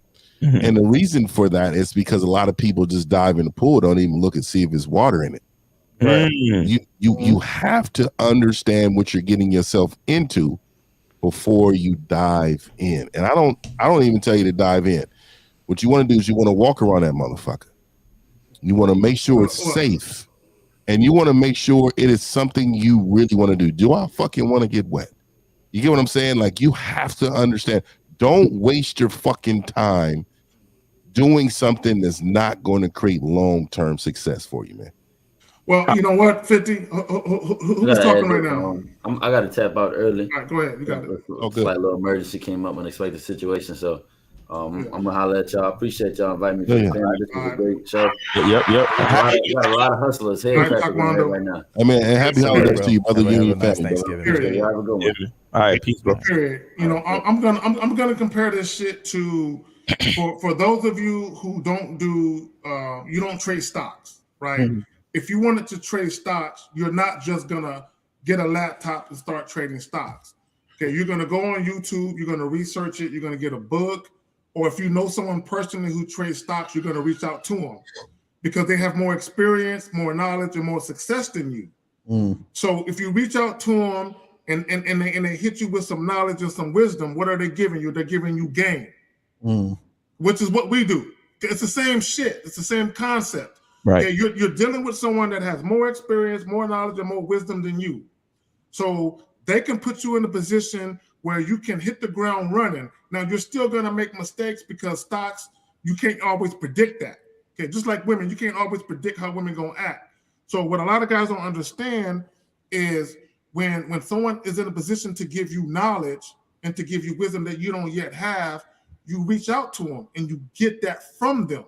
But a lot of guys, you know, y'all want to act like, oh, I ain't got to do shit, but just learn shit on my own. Okay, you can learn. We all learn shit on our own to a certain extent. Some of us had mentors, but we still learned on our own to a certain extent. But we spend a lot of years bumping our heads and trying to figure shit out.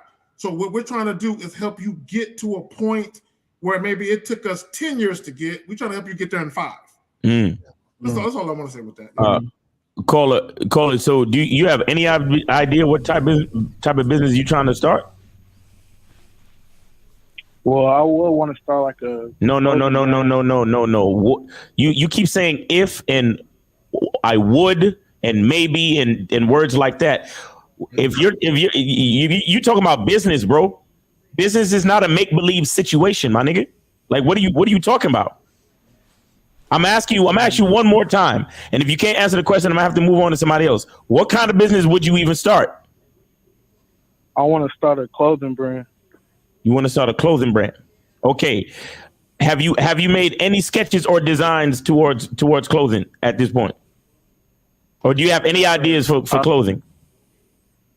Yes, sir. I have a logo and I have my manufacturer.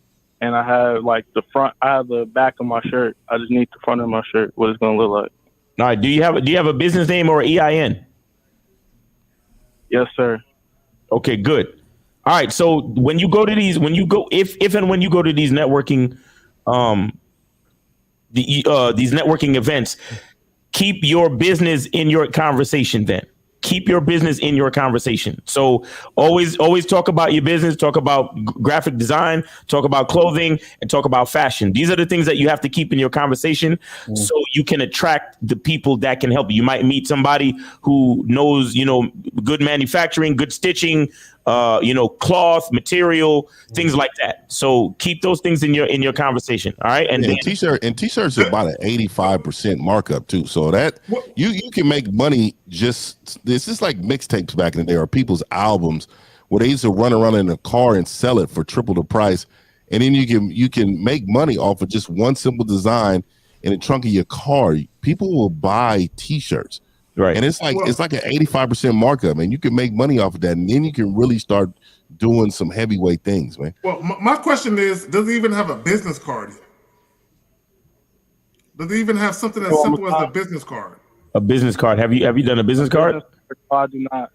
Okay. No, I do not. Do you have an Instagram? Are you on social media with your business? Yes, sir. Okay.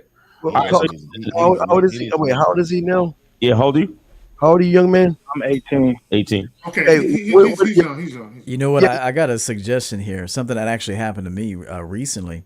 So I'm not a big fan of social media outside of YouTube. I do my YouTube thing, but I never was a big fan of Instagram, TikTok, and all that stuff. It's just not something I enjoy doing.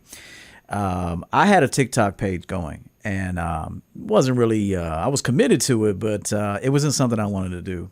There was a young man out there that was 20 years old. Now he's now 21 years old. He started a Coach EO fan page without talking to me or whatever. He started doing that. So he started getting some traction. He was very committed. Now he reached out to me and said, Coach, I'm very fond of you. I would love to actually work for you. Can I, work for you? And I said, okay, he's young. He's got the energy. He wants to be over there with the TikTok people. I don't.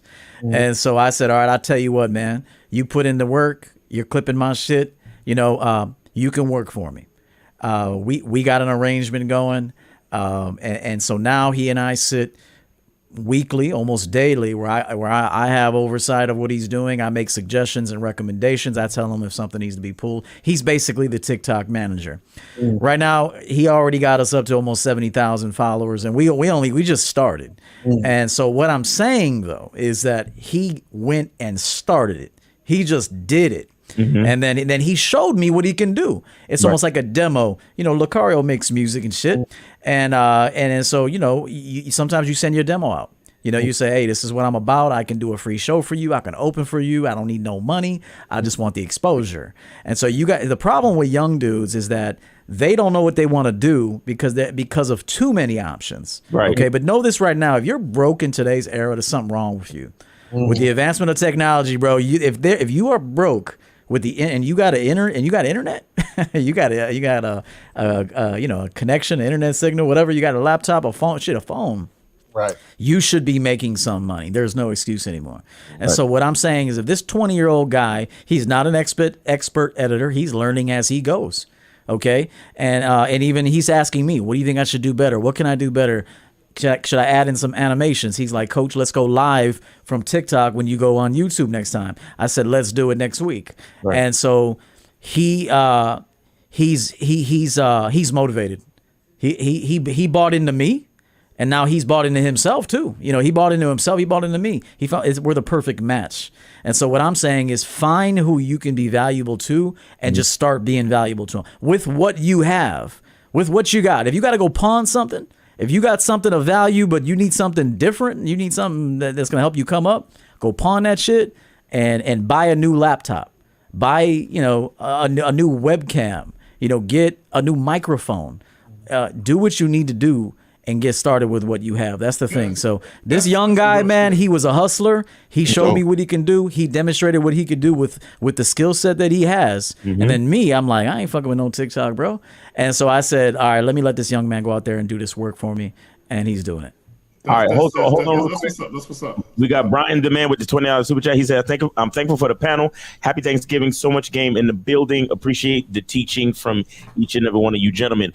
Caller, you got a whole lot of game from everybody. Everybody spoke on your behalf. So, I hope that helps, man. Good luck to you. I'm going to move on to another call, but happy Thanksgiving, and we appreciate you. All right, take it easy. Yeah. All right, we got 619. You're live with a Real Game No Theory panel in prime time. Name, age, and city. How can we help you? Right. So this is Jay. All right. I'm 24 and I'm from California. That's what's up. All right. That's what's up, man. You have a question? Right. Yeah. It's not a question, but I just wanted to express my gratitude to you, Mr. Masculinity Identity. Oh, yes, sir. So, appreciate you, man. Yeah, man. So I just wanted to, well, first of all, I appreciate all of you guys on the panel, even Taekwondo who just left. But I spoke to you, man. I believe it was last week, man. We had a conversation about a multitude of things, but you spoke to me about gratitude, man. Mm-hmm. Did you know, man, that changed my life? Oh shit! You about to cry? Yeah, I'm about to say, bro. Let's make sure we keep it to the tight to the chest. But all I heard a little quiver. You asked you. You asked me, man. What do I got going for myself? Right. What am I trying to do with that? I told you I wanted to exercise. I told you I wanted to do software engineering. I told you I wanted to do X, Y, and Z. Right? You asked me if I'm doing any of these things, and I told you I ain't doing shit. Right. And you told me to never call you again, man. And you don't know how much that. And you explained yourself about that situation, because I ain't talking about nothing new. I called you like 3-4 times talking about the same shit. Right. And I didn't even change anything. So literally after that conversation, man, I got my ass up. I went to Whole Foods. I got all the fruit and vegetables stuff so I can make these little juices that you be making. Right. I got myself a 24-hour fitness membership. Yep. I got myself, and I've been in the gym consistently. I've been added up a little coding program so I can get this damn job, because I hate the job. Excuse me. I'm grateful for what I have now. Right. But I'm working on something better. Right. Exactly. And I'm not even gonna lie, man, because this is the new concept for me. This is something that's always been instilled in y'all, but I still have negative thoughts. But because of gratitude and because of the little exercises you gave me, I use those negative thoughts. I use what I have now as fuel to create something better. Facts. Yep. That took a lot of guts to call in too, by the way. Yeah, facts, man. Yo, man, I appreciate you, man. And I'm glad something clicked. And I'm glad for the opportunity to be an inspiration to you, and I'm glad you are becoming an inspiration to yourself by something that you heard from our conversation. And all I could tell you is keep going, and still don't fucking call me until you really have something to tell me. You understand what I'm saying? Don't call me until you have something real to tell me. All right, bro? So keep working. And when you really have something to tell me, then we'll speak again. All right, bro? I thought I was the only one to return to people. Can I leave with just to say this one thing? Go ahead. You're partners with Mr. Lucario. Mr. Lucario also taught me you're not a loser because you didn't accomplish your goal. You're a loser because you saw what you wanted to do, you looked at it, and you gave up. Right. That phone call I had with you, man. Instead of giving up on myself, I went further. That's dope. So thank you. Hey man, and this is what the fuck we talking about out here. What the fuck we talking about out here, dog? Look, real quick, 50. There's this false narrative that we don't talk about self-improvement. Where that came from, I don't fucking know. All we talk about is pussy and how to get pussy. But there's this false narrative that we don't talk about manhood. We don't talk about identity. We don't talk about knowing yourself, valuing yourself, loving yourself. Yeah. And also, like EO says, value for value. People act like we never talked about that shit before. Yeah. We just talk about fucking bitches. You know how many men was not getting a plate made before they heard me, man? Yeah. That wasn't even a part of their requirement. You know how many people tomorrow, they women's gonna get up, bring them over plate on the couch. You know how many times it's gonna happen? This is what the fuck we talking about. But not only would they make their plate and bring it to them, 50, when they're done with their plate, they're gonna pick up the plate that's done and throw it in the trash. You don't bring it without returning it. You know what I'm saying? They're gonna do both. And then after that, you ask, is there anything else? You know what I mean? That's very important. I may not be done. Right. You know what I mean? I may want something replenished. You know what I mean? Shout out. Yeah, I need some more of them greens. Shout out to Command Your Confidence, $10 super chat. He says, thanks to all the guys on the panel for spitting true game. A double shout out to Steven Lucario for being a positive influence in my life. Rock on. We also got Brian Demand with $20 super chat. He said, I'm thankful for the panel. Happy Thanksgiving. So much game in the building. Appreciate the teaching from each and every one of you gentlemen. What else we got? Anything? Let me see. This is Who is Ace with the $4.99 super chat. He says, shout out to the panel. Keep spitting that fire. Salute. And then we got G Dog UK with the 10 pound. He says, respect to all. Fuck with y'all. Steve kicked it off 3 years ago. My life and mindset done a full 180. When I get to where I'm heading, I will personally fly over and drop Steve a bag. Don't fly to me. There we go. So this is let me this just cat's add out here this. wild, bro. You be on the fucking TMZ shit. let me just add this now. Yeah, Wow, we good on calls though? We straight? We got 3 calls in the queue. Go ahead. Let's go. Let's get to it. Shout out to Tommy too. Tommy dropped $20 and he said the panel here. He said this lineup is crazy tonight. So much game in the panel. Salute to all you gentlemen. All right, and that's it. And then so we got 718-877 718-877. You on live with the Real Game No 3 in prime time. Name, age, and city. How can we help? That's Yo, it's Moses, man. Yes, Moses. I know. Yes, sir. This nigga Moses on speed dial and shit. Yeah, Moses is. Go ahead, Moses. Moses is Mr. Progress. Yeah. I'm on progress, man. But listen, man, I'm thankful for the game, man. I'm thankful for the Bad Boys membership. Yep. I'm thankful for and then one of my favorite audios in the Bad Boy membership is Savage Game. You understand? I feel like that's the most powerful audio. I like every other audios too. Don't get me wrong, but I feel like that's the most powerful audio in the membership. Right. Because what that does to me is it helps me become selfish when as a man. Right. You understand? So when I deal with women, if they're not following my lead, which I'm able to find out quick, I just put them in the garbage and move on to the next one. He said put them in the garbage. Hey, you don't need to put them in the garbage. Well, that's Savage Game though. That's Savage Game. But it's not that serious. Drop them off, man. It's not that serious. I mean, fuck these hoes, but I mean, it's not the garbage. Look, we all team leave them where they stand. You know what I'm saying? Leave them where they stand. Go ahead, Moses. Throw them bitches in the garbage. Go ahead. That's done. All right. So look, like just now, like as we speak, I'm on my way home. I just came off a date that I ended. You understand? Because the chick wasn't following my lead, so I just ended the date right then and there. What? Okay, hold on, Moses. What do you mean follow your lead? Like, so what wasn't she doing? Let's talk about it. Look, Moses, what wasn't she doing to follow your lead that you had to just leave her on the date? What happened? Well, what happened was, I told her to sit at this table. We're gonna sit here. She said no. She wanted to go over there. Where I tell her, listen, if you're not gonna listen to me, then I'm just gonna have to end the date because you. So you hold on. Damn. You taking this savagery a little too fucking hard. Hey, so let me ask you this. Hold on, really quick. So sometimes women are cold, right? I mean, this is it's winter, right? So if you wanted to sit by the fucking door, I'm a big bear, right? I like to sit by the fucking door. It's cooler. And if a motherfucker come in, normally they going straight to the cashier. I'm getting the fuck out, right? It's quicker to get out. But what I'm saying to you is sometimes they don't want to sit there because they're cold.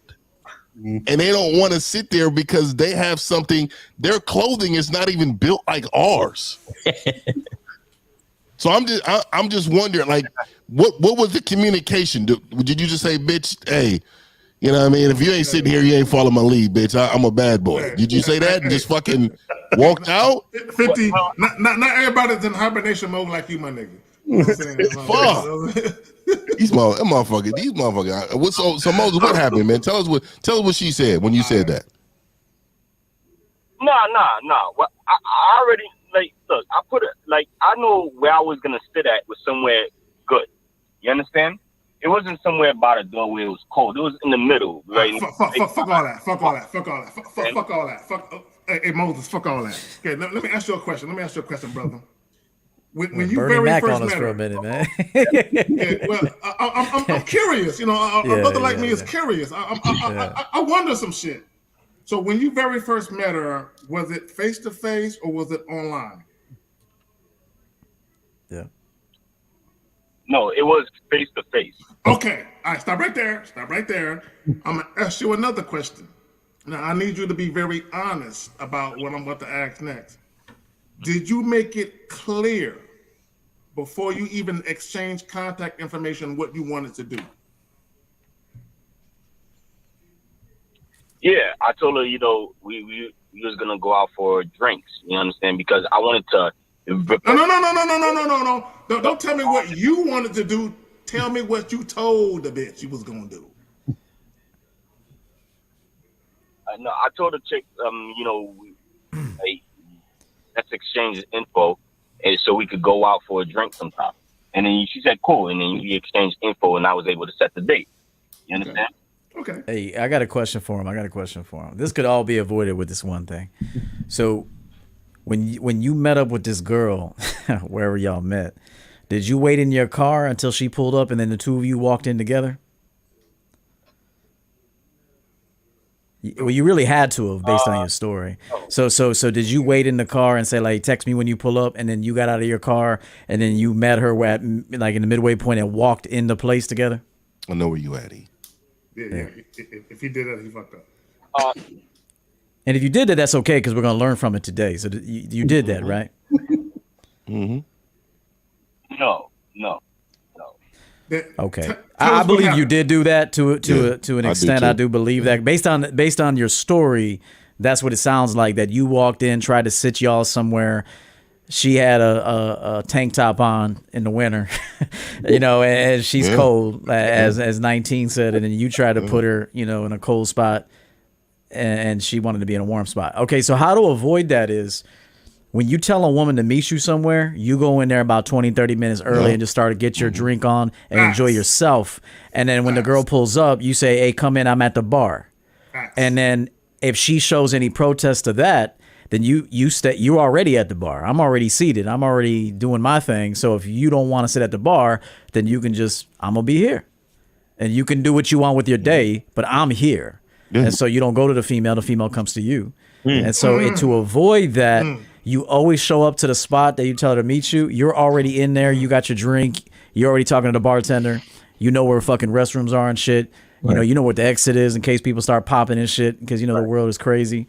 And so that way you already have everything on lock. And so that this could have all been avoided, because too many guys are like waiting in the car like a simp. And like, you know, when are you here? And then she gets out of the car, out of the station wagon. Come over and here. And then you walk up with her inside like you guys are a couple or some shit. Yeah. So this could all be avoided if you just tell women to meet you at a spot at a certain time, but you get there about 20, 30 minutes early. You get you guys set up. When she texts you, you say, come on in, I'm at the bar. That's it. And let me tell you the silverback way. Okay, in your motherfucking situation, when she said that she wanted to sit over here, see, you gotta have presence to do what I'm telling you, though, right? You gotta have influence, but with your presence, right? So I'd have rolled up on her. I'd have looked down in her face and I said, "Look here, I need you to sit over here, and I need you to come over there with me, and I need you to sit over here. We're gonna enjoy each other tonight." And I probably you grab her by the back of her elbow just a little bit. You look her in her face, and we guide her that fucking way, okay? And what I'm telling you is, you gotta be able to be that guy. If you're not that guy, please. Yeah. You slow it down. You slow your speech down on her. You gotta slow your speech, because you know I'm a quick motherfucker. You know, I mean, this is California talk. So I'm hey, look here. I know what you want, but this is something you need over here. So this is what I need you to do, right? And I need you to move over here. You grab her a little bit and you bring her that way. Right. And what I'm telling you is that that's who I am. Right. So I'm like EO too. I'd have probably been there talking to fucking waitress and all type of shit before. Yeah, you should have had already numbers from other bitches by then. I mean, you already got numbers from somebody else. So there you go. Look, fuck all that. Okay. Right. And Steve, you haven't really said a lot, so I'm gonna say something real quick and I'm gonna pass it to you, brother. Oh, you're good. No. Y'all go ahead. Okay. I'm good. Well, to piggyback off what EO, because he spoke eloquently, and so did 50. And I want guys to understand, and we all talk about the same shit.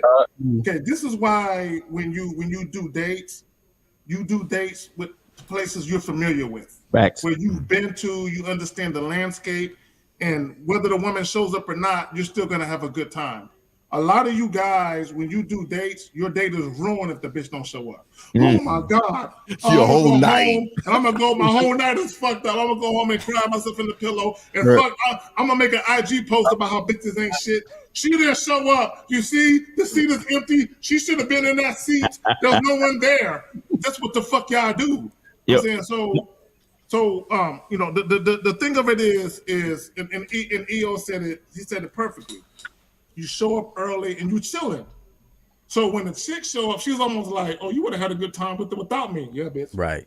Yeah, pretty much. You know what I'm saying? So what a lot of guys don't understand is you don't set up the date where the woman is the focal point of the date. You set up the date where you're the focal point. You're the date. Right. It doesn't matter where the date is at. Right. You're the date. Bitch, if we're going kayaking, if we're going fucking horseback riding, if we're going to go feast, shout out to Steve the Dean, feeding the ducks. You know what I'm saying? Moses, you got a lot of work to do, nigga. Yo, Moses, hold on, guy. Moses, did you show up early? Yes, I did. I was EO kind of cut me off a little bit, but I understand. But I wanted to give y'all what y'all needed to say. But here's the thing: I got there early, right? Of course. And then yes, K-Zaggin, it was a place where I wanted to go.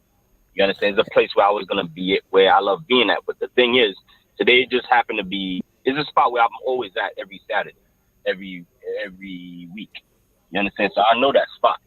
And then, okay, but hold on. So, every Saturday by yourself or every Saturday with a woman? No, every Saturday by myself. Okay. Yeah. So basically, what you're saying is the chick didn't listen, so you had to tell her this. Get the fuck out of here! Respectfully, that was it, right? Right, Moses? Yeah. You understand? Because what happened? Yeah, because what happened? I like I said, man. You know, I got there early. I got there like 20 minutes early. You understand? So I already had me one shot, and the drinks there is cheap.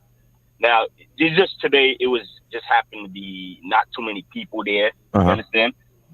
But what happened was when I got there, and I'm sitting down chilling. So you know, I'm relaxing. You know, I'm feeling good about myself, whether she comes or not.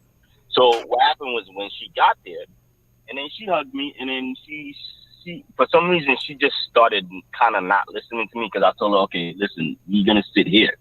So what happened was she said no, she don't want to sit there. She wanted to go all the way over there, which was kind of far from the bar. You understand? Okay, let me tell this guy something real quick. You got to keep in mind, caller, check this out real quick. You got to keep in mind that she might have been stepping out on her man, bro, and you trying to put her in the spotlight and shit. And so, you know, she's trying to sit in the back where it's, you know, covert. So keep in mind, every girl that you talk to's got a dude somewhere, at least one, at least. Yeah. And so keep that in mind. You know, maybe she don't want to sit where she can be seen.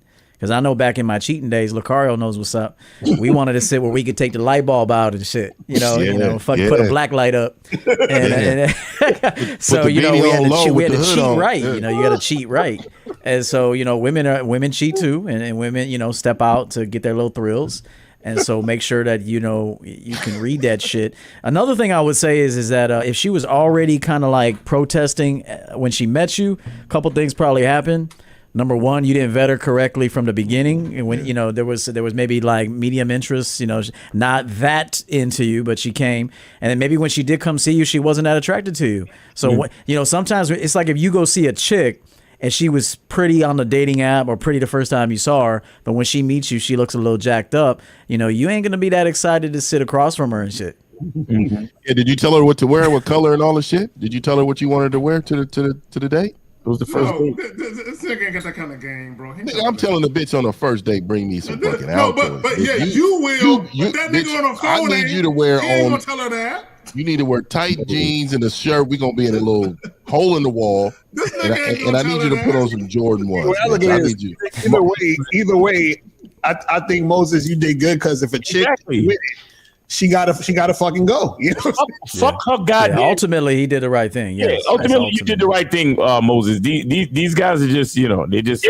But you do want to cut down. You do want to cut down on all that shit, though. You don't want to keep going on dates and then you got to keep charging bitches like 5 minutes after the date. Like that, Moses, there's a problem with you. Then.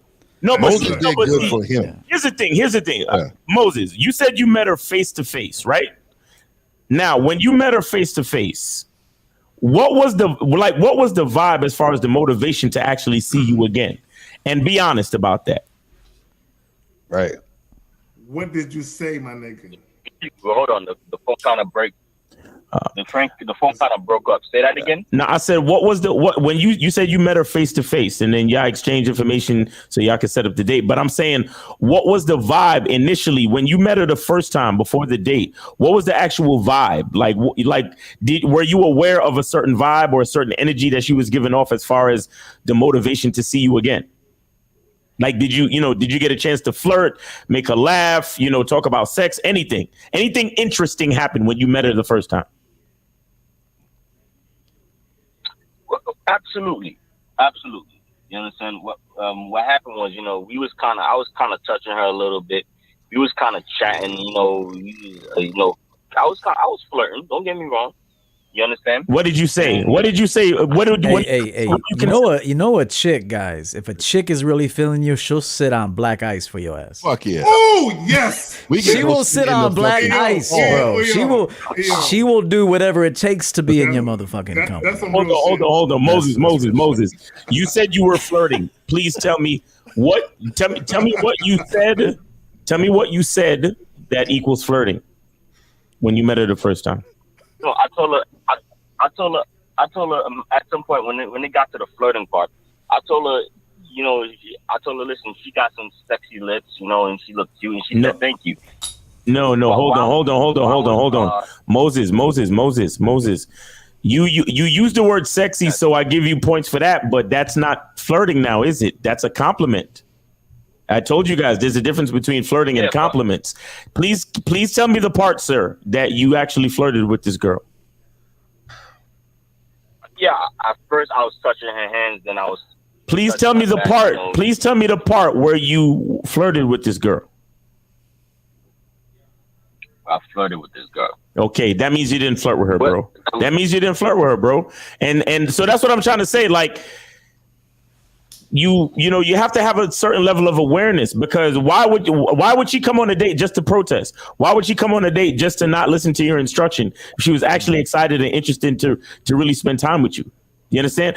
Let me ask you a question. When you set up the date, did she make any type of like friction or any type of was she protesting when you set up the date initially at all? Like, did she say anything, negatively towards the spot that you chose for y'all to meet? No. I don't know. Something's not congruent, bro. It's not adding up. Something's not congruent because I'm telling you, something happened when she showed up and saw him. There was something about and it's not. I'm not trying to throw shade at the dude. This happens. Sometimes a chick thought you were cuter than you were, and sometimes we think bitches are cuter than they are until we see them and oh, okay, snaggletooth. All right, we're gonna end this early. So that shit happens in the game. So something happened was when you showed up or your approach or the way you looked at something happened, and she was like, I don't have to obey this dude. Or to your point, EO, and to kind of jump on what you were saying, it might not necessarily. It could be what you said, where it was just like I saw him in a different light and I ain't feeling it. Right. Or it could be where she had where he conversated more, he talked more than he did before, and she was like, "Oh no, hell no," you know what I'm saying? And it could be that. It was a lot. It was something. Okay, and this is where I tell you guys all the time. Your behaviors, the shit that you talk about, the topics that you embark on, your behavior, it matters. Okay, now you can meet a woman who sees you. Like EO, I remember you had this story one time where you was chilling with one of your partners and you was just chilling outside and the chick walked up on you. Oh yeah, we didn't even talk. We didn't even introduce. That was a real choosing signal.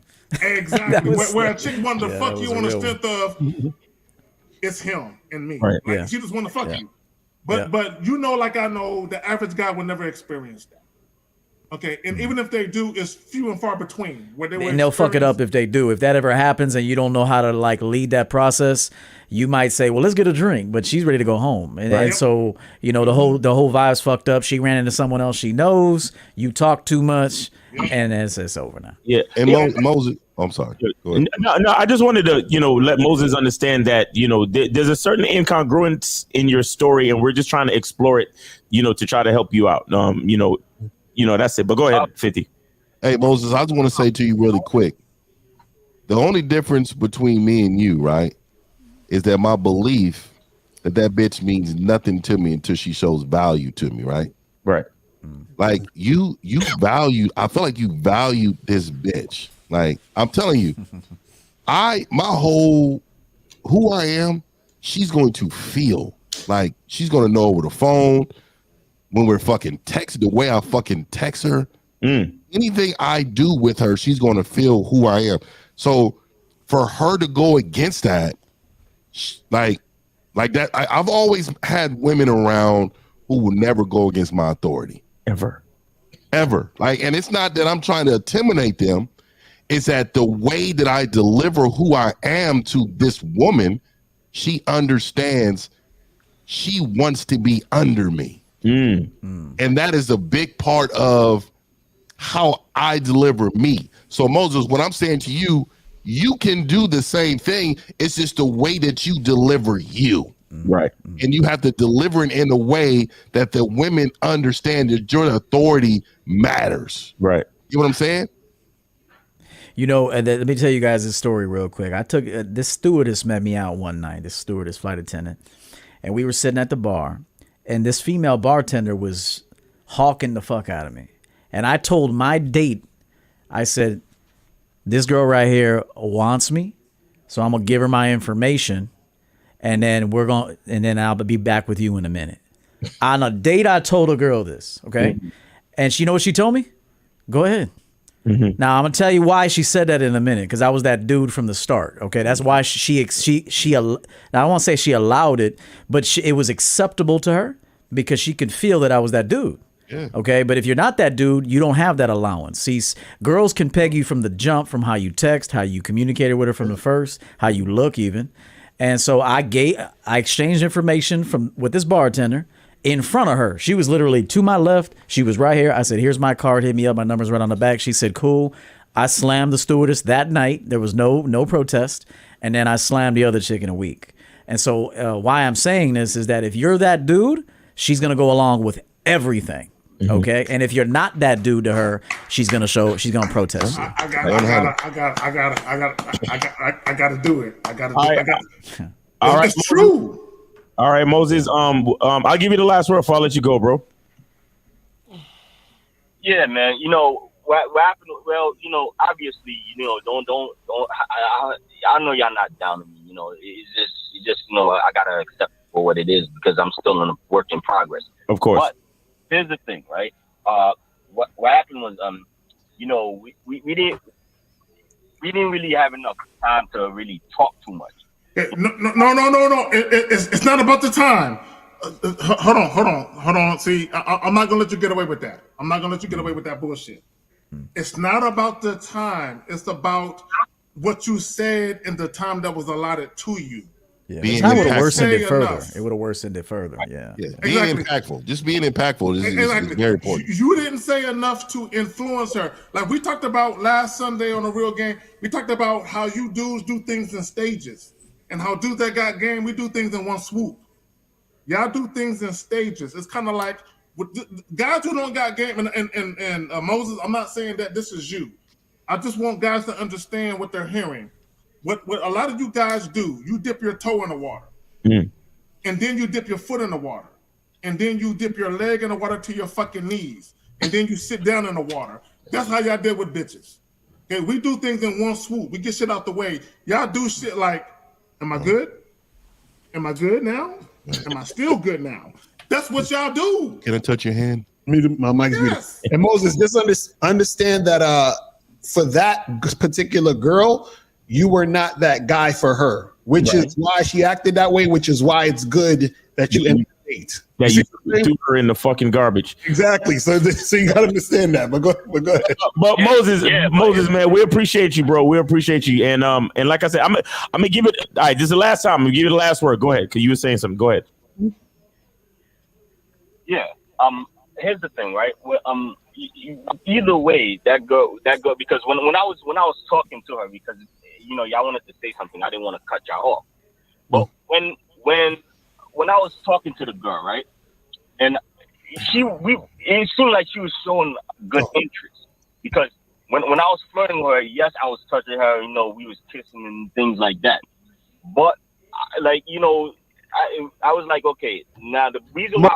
If you were kissing her and everything, why would she not follow your instruction? If you no, Steve, he wasn't kissing her. He didn't say that. He was touching her. That's all. Oh, touching her. I thought he was just kissing. No, he was not kissing her. Where was he touching her at?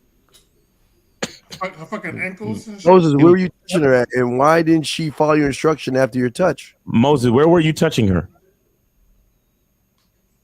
No, I was touching her in her arms and her back. You know what I'm saying? She was. Bro, come on, bro. It's don't add up. Yeah. All right, Moses. All right, we're gonna let you go, bro, because we got some other calls and we're already on OT. I appreciate you, man. Happy Thanksgiving. Yeah, because this could go on all fucking night. So he just didn't want to admit. He didn't want to admit defeat. Yeah, that's it. We got a 199.99 Fearless from Fearless or Roscoe. He said, "I'm thankful for the clarity that I now have obtained along the way. I can sit with that. No more losing championship game, Coach EO. Salute to you men." All right, and we got a 813. You are live with the Real Game No Theory panel in prime time. Name, age, and city. How can we help you? This is the Boxing Club 32 from Tampa Bay, Florida. All right. I just want to send my shout outs to the whole panel, give you guys your cigars, and I appreciate everything you guys do day in, day out. All right. Appreciate you, man. All right. Peace. Brother. Yes. What's up? Yes, sweet and concise. I love it. All right. So we got a 254. We're on the you're on live with the Real Game No Theory panel in prime time. Name, age, and city. How can we help you? Hey, my name's Isaiah. I'm 15 from Dallas. Wait. How old are you? I said 16. 16, 1-6. All right, listen, bro. Happy Thanksgiving. Happy Thanksgiving. And when you put on your bib, don't choke on the turkey. Where are your fucking parents? The day before Thanksgiving, where are your parents? Fuck. Hey, man, we appreciate you. We appreciate you, but we just can't have a conversation with minors over online. All right, bro? Yeah, man, come on, we got to let you go. All right? Take it easy. All right. 678. You're on live with the Real Game No Theory panel in prime time. Name, age, and city. How can we help you? 678. What's up, y'all? This is Cameron, 26. I'm from Atlanta. And respect to y'all great men on the panel. Real quick, I just want to say that The hell? What the fuck? I'm sorry.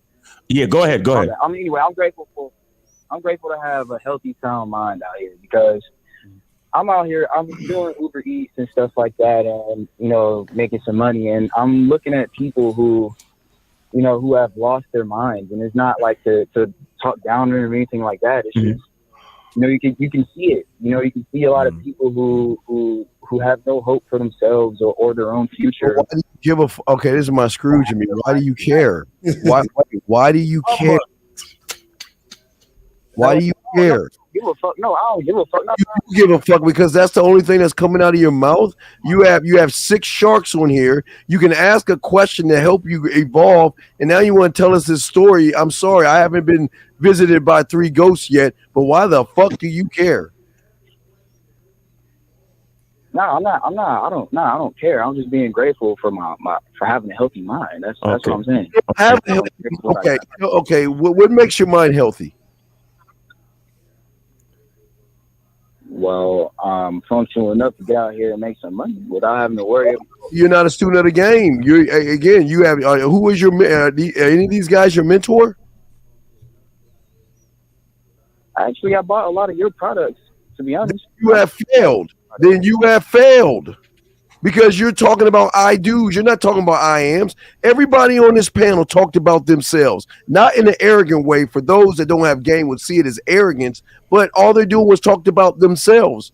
Why are you talking about other people instead of talking about yourself and not your healthy mind?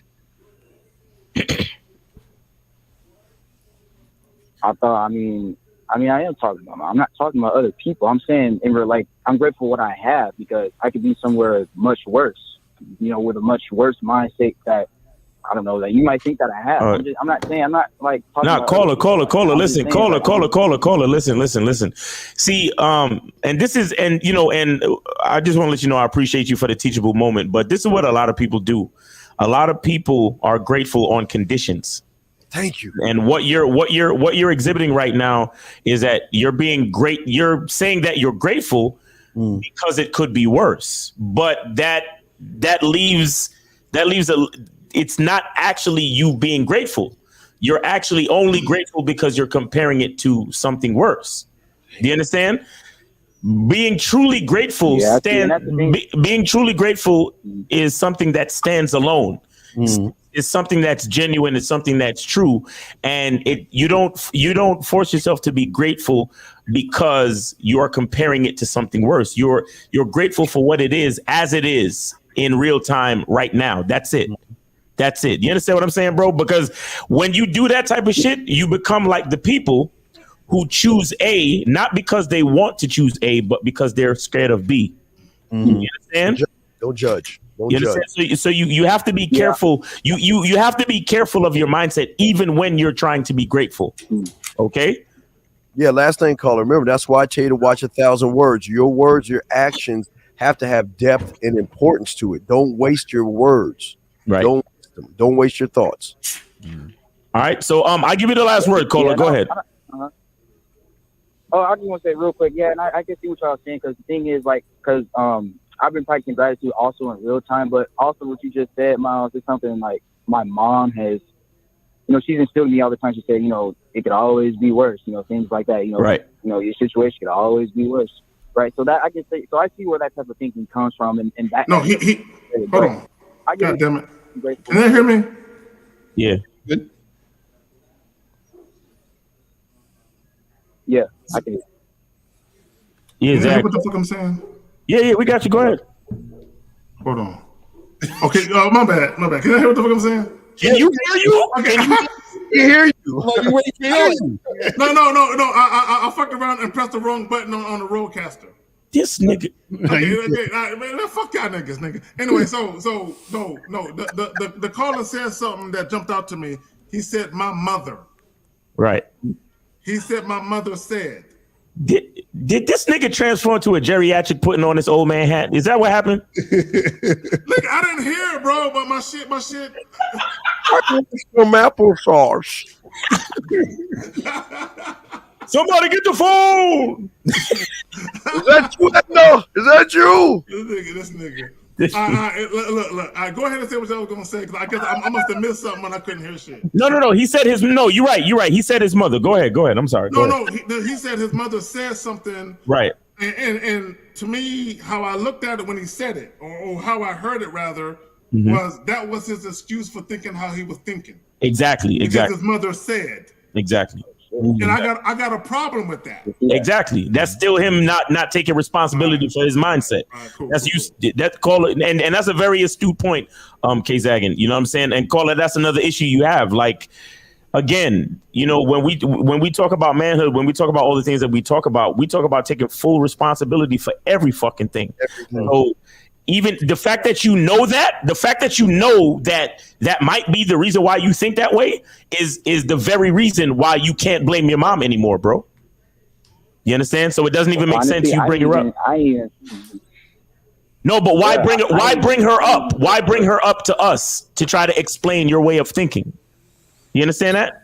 No, I was just saying that it's like where the thought comes from. I'm not trying to make an excuse. I was just like, okay, so now I see where that came from, because as soon as you said it, that immediately comes in my mind. Okay, so that's where it came from.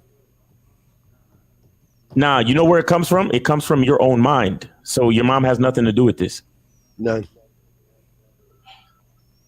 You understand? Like this, it's like this moment right here that you're experiencing. This is a big part of why guys still can't get rid of certain narratives, and why they still feel they have to blame someone or something, even if you're, because caller, now at this point you're saying to yourself, oh, I was just explaining where the thought comes from, but ultimately you're still putting the responsibility someplace where it's not supposed to be.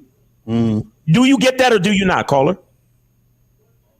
Nah, I see you now. Yeah, so the whole that's why Steve kept telling you, talk about yourself. Mm-hmm.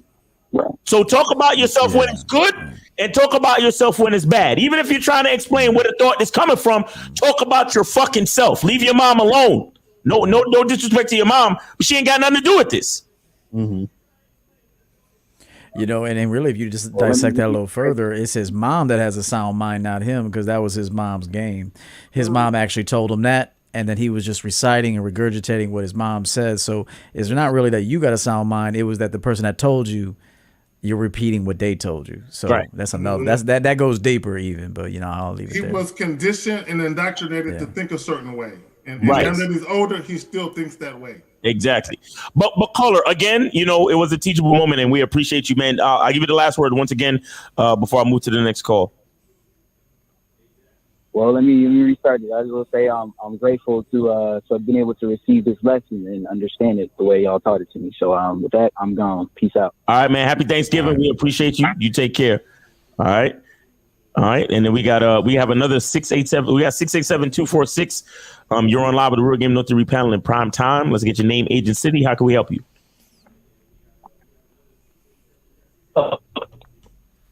Hello? Yeah. Can y'all hear me? Yeah, we got you. Go ahead. How old are you? All right, cool. What's up, guys? This is James. I'm 31, coming from Atlanta. Okay. How are y'all? Good, man. Good. How are you doing? Good. Hey, just want to give y'all see y'all on prime time today. I just want to give y'all cigars one more time.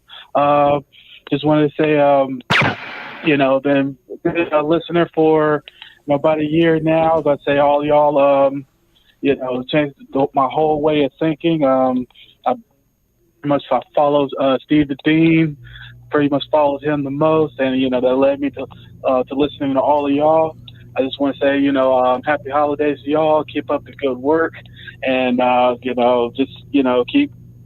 countering the red pill and all the BS. Y'all. Keep up the work. Oh, he said challenging. I thought he said being ripped. How about this? No, he's good.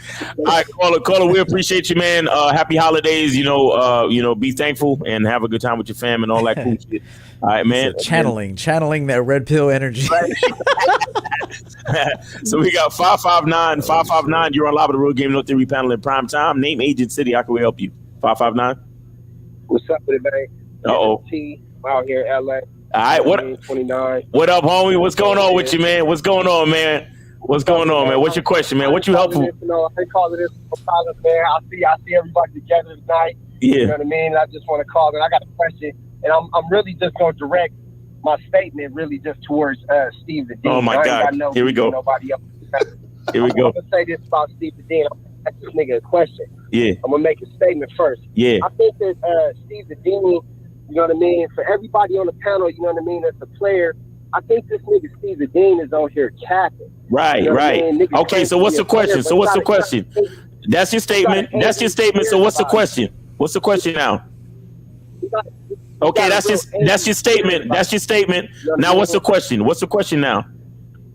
I'm gonna finish making my statement and I'm gonna get You're finished. You're finished. You're done. You're done. What's the question? If you don't ask the question, I'm gonna have to let you go. Ask the question. The question is, okay, let me direct this at this bald head nigga Steve the Dean. Damn. Why do you we know you're grateful for Steve, bro, but he's not like this is not a homosexual. This is not a homosexual panel, bro. I'm on my way. Listen, look, I'm jealous because I'm the other bald-headed guy, and you ain't talking about me as much as you talk about Steve. You know what I'm saying? Caller. I just want the caller to know. Hey, Steve.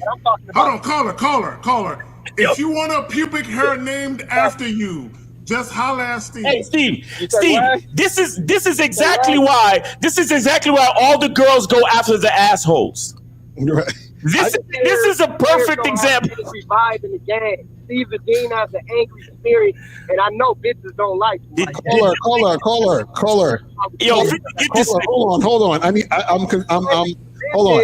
Caller, I want to know. Hold on, caller. I want to know because caller. Hold on. Wait a second. Wait 1 second. Caller, wait a second. Put him on hold for a second. Yeah, I'm put on hold. What I want to know is this. If you think Steve is capped, that must mean that you actually got game, because only niggas with game can tell when a nigga's capping. Right? I want to know, what is it about Steve that makes him cap? I'm curious. What is it? Put him back on the line. I can tell you, but I just said it. I'm gonna say it again, but I need niggas to listen. Steve the Dean has an angry vibe, an angry spirit about him. When somebody calls into the show, the nigga doesn't do nothing but start rape motherfuckers that call into the show. And how does that make you feel? Caller. Yo, when Steve does what he does, when Steve does what he does, how does that make you feel, caller? He don't get distant like that. I can tell he don't get hoes like that. He's angry and he needs help. So what? So hold on, wait. So what makes him angry? Give us an example. I'm curious. Give us an example. Hey, you ain't got no game and all this old goofy. He's impersonating you. So caller, if a person ain't got no game and you say they ain't got no game, is that being angry or is that telling the truth? I said the way the nigga vibe is, his what's the vibe? I'm trying to understand because I'm trying to understand because you got game. I'm trying to understand. I'm trying to understand. Hold on, caller. Are you saying the way that his vibe is, you wouldn't be attracted to him? If his vibe was different, you would be more receptive? I am so sorry. Yes. Please understand. I don't mean to make you mad. Bro, listen. We got to move on from this LA cat. Listen, bro. Listen, bro. It's almost 2023. It's almost 2023. I'm on my way to this function. Nah, listen, it's almost 2023, man. If you gay, man, and you want Steve, just come out and say it, bro. He said he's on the way to the sausage. He said he's on the way to the sausages. I think that's what he said. Maybe I misheard him. He finally hung up, man. But I mean, I don't know if we good. I could kill the phone lines, man. If we good, I think we good. We went over. We went over. Yeah, Willard should have called us. Okay, let me just say this. Let me just say this before we get out, because when we eventually tired up, I'm gonna do what I gotta do because I got some shit I gotta do. Yeah. EO, I appreciate you, fam. I appreciate you coming back into the fold. And let me just say this for everyone that said, where did EO go? Where did he go? He a man. He was doing his man thing. He was doing his thing. You know what I'm saying? And at the end of the day, we all connected. Period. You know what I'm saying? Now, at the end of the day, we're all gonna separate. We're all gonna do our thing. And then when it's convenient for everyone involved, we're going to come back together and we're going to form like Voltron and holler at each other. You know what I'm saying? But everybody do their thing independent of each other. I want everyone to understand there is no issues. Right. There is no issues. Okay, period. You know what I'm saying? It's just grown men do grown man shit. And when you're a grown man, sometimes you solo with your shit. You know what I'm saying? And you build... All of us have our own unique individual brand. I just want to point that out. We do. Facts. Real shit. I just want to point that out. That we all have our own unique shit. Hit my mic and shit. And we all do our shit. And then when it's purposeful or when it's meant to be, we reconnect. I got it. Gotcha. Yeah. I just want to say, thankful for you guys. Thankful for the show that we do. Thankful for the consistency that everybody puts in that work and shows up to the show. And it's a beautiful thing. So many people call it church. You know what I'm saying? So many people call it Sunday church, and it's I think it helps to recharge that masculinity in a lot of these dudes so they can actually make it through the week until they see us again. You understand? So again, I'm thankful for everybody on the panel. Thankful for the chat. Thankful for all the callers from day one, man. We appreciate y'all. Shout out to EO, for making an appearance tonight, man. And yeah, man, happy Thanksgiving to everybody, man. Yeah, I want to say something really quick too. I want to say, man, tomorrow should be your women's Super Bowl, okay? She should be in there putting it together. She should be shaking hands, rubbing elbows with people. She should be in there greeting people. She need to be in them heels and in that apron. I need for y'all to understand. Man, if you live in a traditional lifestyle, and if it's tradition that you're looking for, then you need to lead traditionally. Don't cut corner. I see so many men that we did. You talk about tradition, and all of a sudden want to fall back on some different shit. I don't want to. I see some bitch ass man. Oh, I don't want to come home and see my woman folding clothes. Right. Use a bitch. I do. Use a bitch ass. So anyway, I just wanted to say shout out to EO2, man. I appreciate you coming on, man. You know how we rock. And I'm thankful for all you gentlemen on the panel. Like I always say, man. Iron sharpens iron, man. I want to say something too. Shout out to the whole panel. Thanks to EO coming on and all this other stuff. But guys, I just want to say to all you guys out here listening, honestly, and it's going to blow your minds. Y'all don't understand. Hey guys, listen. I'm about to say something. I'm talking to the chat room. Watch the faces of all these 5 motherfuckers when I say what I'm about to say. All right, just watch their faces, okay? Just the chat room. Watch their faces. Now, all you guys out there, see, our problem is Thanksgiving Eve. Because if you don't have women asking you to come to eat Thanksgiving at their place, if you don't have women say, I want to come to your place and serve, you don't have women say, I want you to go meet my family, or I want to take you out of town, then you're going to need all 6 of these individuals on this panel, because that is the problem that men have. It starts today, and after Thanksgiving, we roll right into sucker me season. Women want to cook for you. Women want to do for you. And I'm sure all these guys probably put a bunch of names in a hat and had to pull from a hat to choose who's going to be lucky enough to make that turkey for them. Look at that. I know Moses left one on Thanksgiving Eve. Motherfucking Moses ain't got no. Let me say something real quick. I have no idea what he was talking about. I'm a 2-woman man, but go ahead, EO. Real quick, I do want to say it's good to see everybody.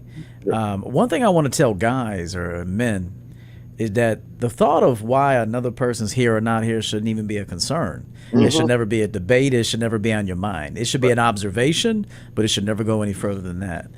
Because at the end of the day, no matter how much time you got with us, whether it's 2 hours, 20 months, whatever, 2 years, Lucario's been in the game a long ass time. Be grateful for any time that you have with a man who is imparting this game on you. Okay, and the best thing you can do is actually use that game, take it, leverage it, make it your own, and then become something out here in life. Okay, and while you guys think that maybe I was boycotting, that's not what I was doing. Number one, I had a client that was an 8-week project, and on top of it, this summer I created my own fragrance line, which will be out next month. Yes.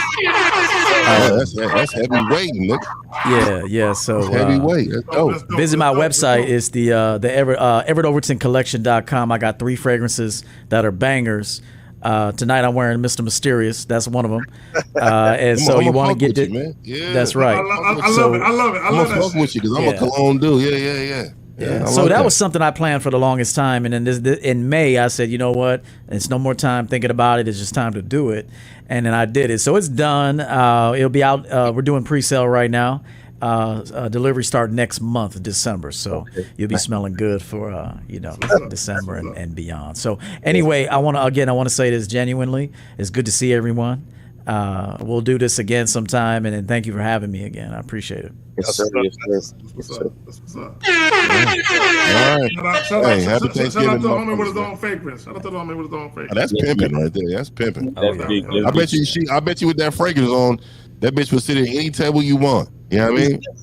Shit, I just sprayed this joint, bro. It's bad as hell, dude. Damn. If you ain't got no game, just put this on and walk outside. Something will happen. That's what I'm talking about, man. There you go. All right, man. I appreciate y'all brothers, man. I'll catch up with y'all Sunday, man. All right, Yeah, happy Thanksgiving, fellas.